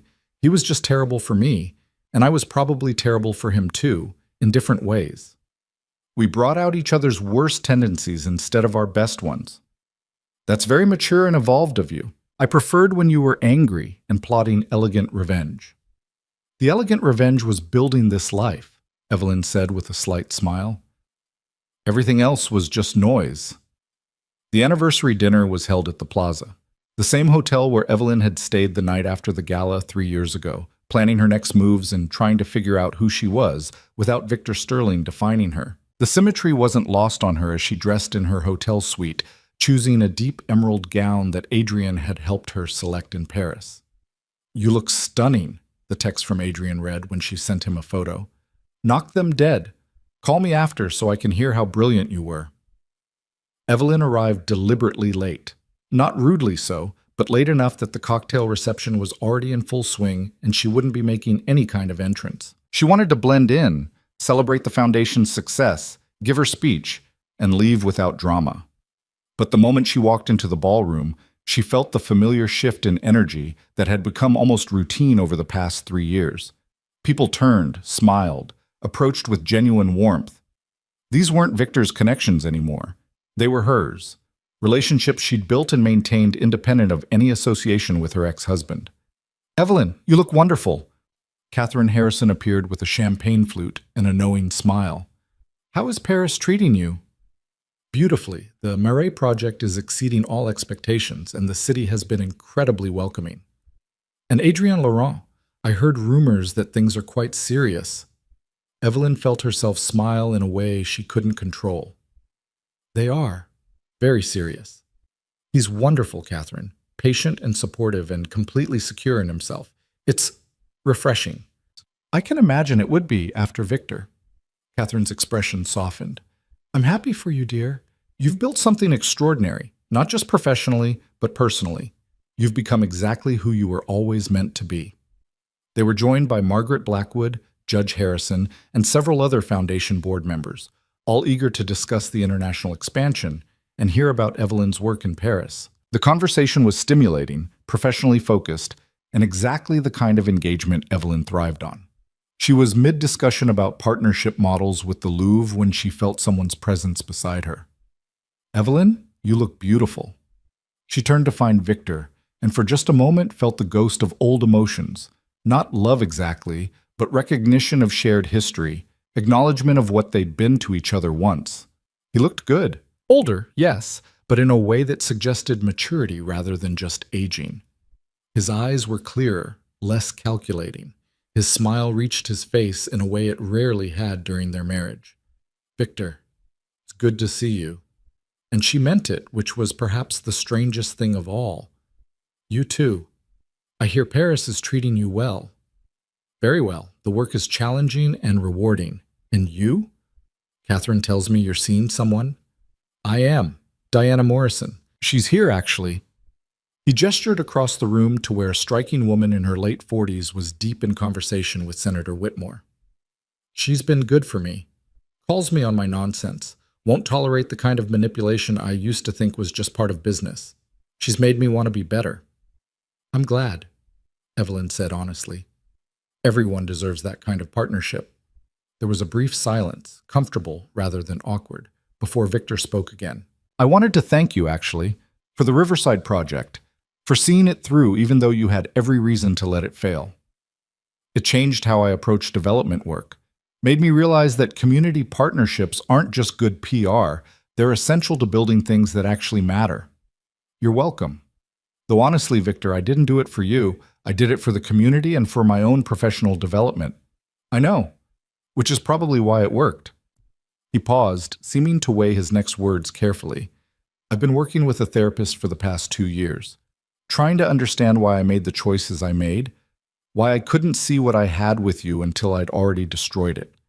And I've come to realize something important. What's that?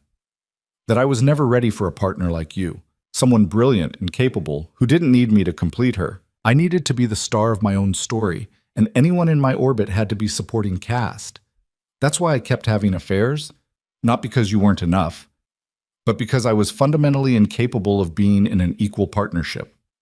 Evelyn felt something release in her chest, a tension she hadn't even realized she'd still been carrying.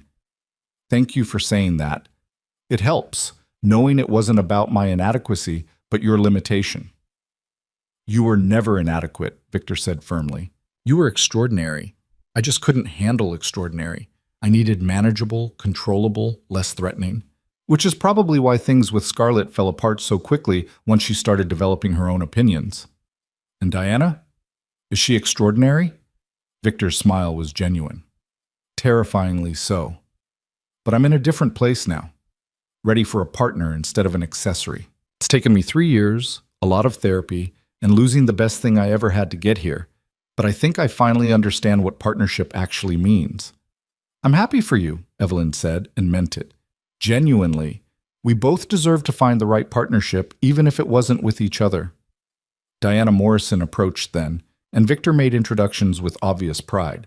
Diana was impressive, sharp, funny, and clearly someone who held her own in any conversation. She treated Evelyn with friendly respect, but no awkwardness, acknowledging their shared history without making it weird. Victor talks about you often, Diana said with a directness Evelyn appreciated, usually while beating himself up for being an idiot. I tell him that self-flagellation isn't productive, but he seems to find it therapeutic. Evelyn laughed. Some lessons require repeated processing. I spent a year trying to figure out why I stayed in that marriage as long as I did. And what did you conclude? That I was building something, my career, my network, my sense of self. And I needed the stability of the marriage while I did that. It wasn't ideal, but it served a purpose. And when it stopped serving that purpose, I left. Not immediately, not impulsively, but strategically and completely. That's a remarkably healthy perspective, Diana observed. Most people I know who go through divorce spend years assigning blame. Blame is exhausting, Evelyn said simply. I'd rather spend my energy building my future than rehashing my past.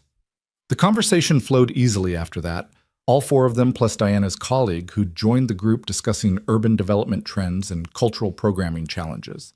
It was professional, stimulating, and remarkably free of the tension Evelyn had worried might linger between her and Victor. When the dinner program began, Evelyn found herself seated at the head table with the Foundation's board members and major donors.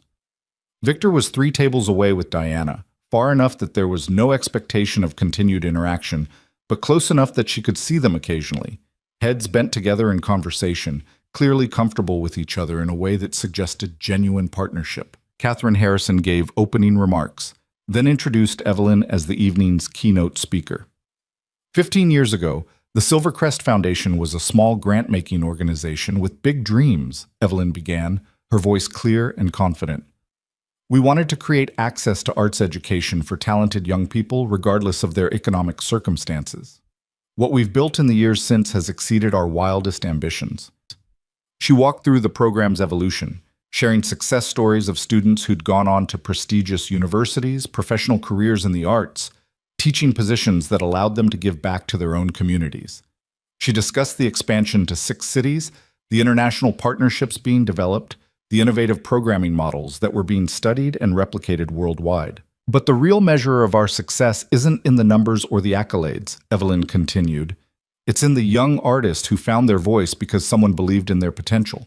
It's in the communities enriched by accessible cultural programming. It's in the partnerships we've built between institutions and neighborhoods, creating bridges where walls once stood. She paused, looking out at the assembled guests, people she'd worked with, learned from, built relationships with over 15 years of dedicated work. This foundation has been one of the great honors of my professional life, not just because of what we've accomplished, but because of what it taught me about the power of genuine partnership, about building things that outlast individual ego, about creating value that can't be measured in profit margins or personal gain. The work continues, and I'm excited to see where the next 15 years take us. The applause was sustained and genuine. People stood, and Evelyn felt tears prick at her eyes. Not from sadness, but from the overwhelming recognition of how far she'd come. The woman who'd walked into the Silvercrest Gala 3 years ago had been in transition, still figuring out who she was outside of her marriage. The woman standing at this podium was fully herself, comfortable in her achievements, secure in her worth.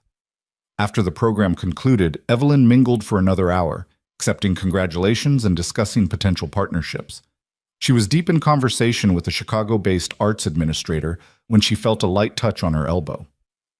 Catherine Sterling, looking elegant in navy silk and pearls. "Walk with me for a moment?" Catherine suggested, and Evelyn excused herself to follow her former mother-in-law to a quieter corner of the ballroom. "That was a beautiful speech," Catherine said once they were alone. "You've built something truly remarkable with this foundation." "Thank you, though I had excellent guidance along the way. You were one of my first board members, if I remember correctly." "I was, and I've watched you grow into one of the most impressive professionals I've ever had the privilege of working with." Catherine paused, choosing her words carefully. "I wanted to apologize for my son's behavior during your marriage and for not intervening sooner when I saw how he was treating you. Catherine, that wasn't your responsibility." "Perhaps not, but I watched him take you for granted year after year, and I told myself it wasn't my place to interfere in his marriage. I should have said something, should have reminded him what he had before he lost it." Evelyn took her former mother-in-law's hand gently. "Victor and I needed to end, not because either of us was terrible, but because we wanted different things and brought out each other's worst tendencies instead of our best ones. You couldn't have fixed that with a conversation. Still, I'm sorry you had to endure years of being undervalued before you found the courage to leave." "I'm not," Evelyn said honestly. "Those years taught me important lessons about my own worth, about what I want from partnership, about the difference between comfort and happiness. I needed to learn those lessons, even if the learning was sometimes painful. And now, I'm exactly where I'm supposed to be."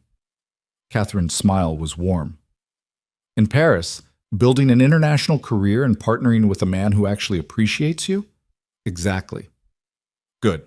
You deserve that, Evelyn." "You always did." Catherine hesitated, then continued. "Victor seems different lately, more thoughtful. Diana has been good for him, I think, but he knows what he lost when he lost you. That regret will probably stay with him forever." "I hope not," Evelyn said gently. "I hope he moves past regret into acceptance. We weren't right for each other, and that's okay. We both found better partnerships afterward. That's the happy ending, Catherine. Not me punishing him forever, but both of us building lives that actually fit who we are." They embraced, years of complicated history and genuine affection contained in that simple gesture. Evelyn left the plaza around 11, declining several invitations to continue the celebration at various after-parties. She wanted quiet, wanted to process the evening's emotions, wanted to call Adrian and share everything that had happened. She walked through Central Park despite the November chill, needing the movement and the city sounds to ground her. So much had changed in 3 years. She'd transformed from Victor Sterling's underestimated wife to Evelyn Laurent, recognized expert in cultural development. She'd built a career that mattered, found a partnership that fulfilled her, created a life that was entirely her own design. And Victor? He'd apparently found his own path too, with someone better suited to who he was trying to become. There was something profoundly healing about that realization, that endings didn't have to be bitter, that people could hurt each other deeply and still wish each other well from a distance, that divorce could be the beginning of 2 better stories instead of the tragic end of one. Her phone rang. Adrian, right on schedule. "How was it?" he asked immediately. "Perfect," Evelyn said honestly. "Strange and emotional and ultimately perfect. I saw Victor, met his girlfriend, gave my speech, remembered why I love this work so much. And mostly, I felt grateful." "Grateful for what?" "For having the courage to leave when I did. For building this life I'm living now. For finding you. For finally understanding that I don't need anyone to complete me. I just need people who appreciate the whole person I already am." "I do appreciate you," Adrian said softly. "Every brilliant, passionate, occasionally stubborn part of you. When are you coming home?" Home.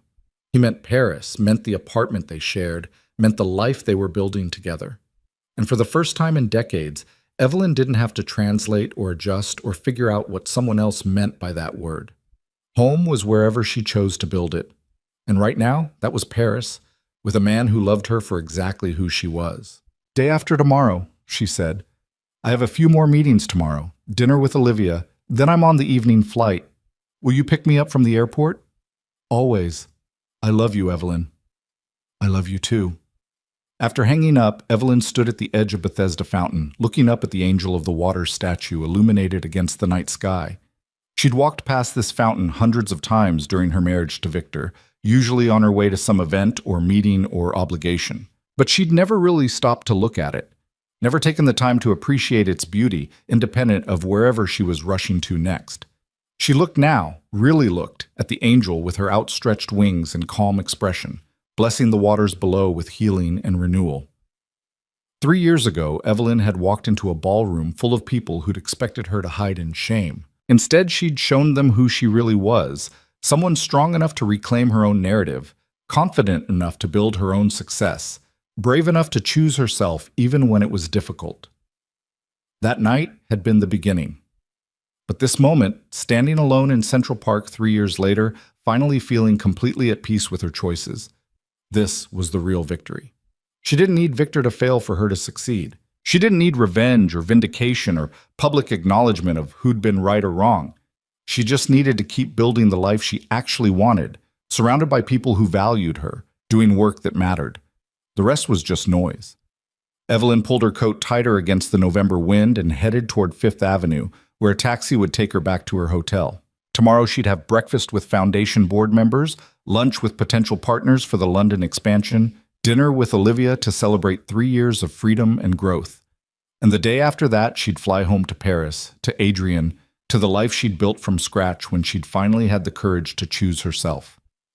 The story that had begun with a dramatic entrance at a charity gala didn't end with any single moment of triumph or revenge. It ended with something quieter but infinitely more powerful, a woman who'd finally figured out her own worth and built a life that honored it. Evelyn Laurent, formerly Sterling, formerly Ashford, always entirely herself, had won. Not because she'd destroyed her ex-husband or proven she was better than him, but because she'd outgrown the need to measure her success against anyone else's expectations. And in the end, that was the truest victory of all.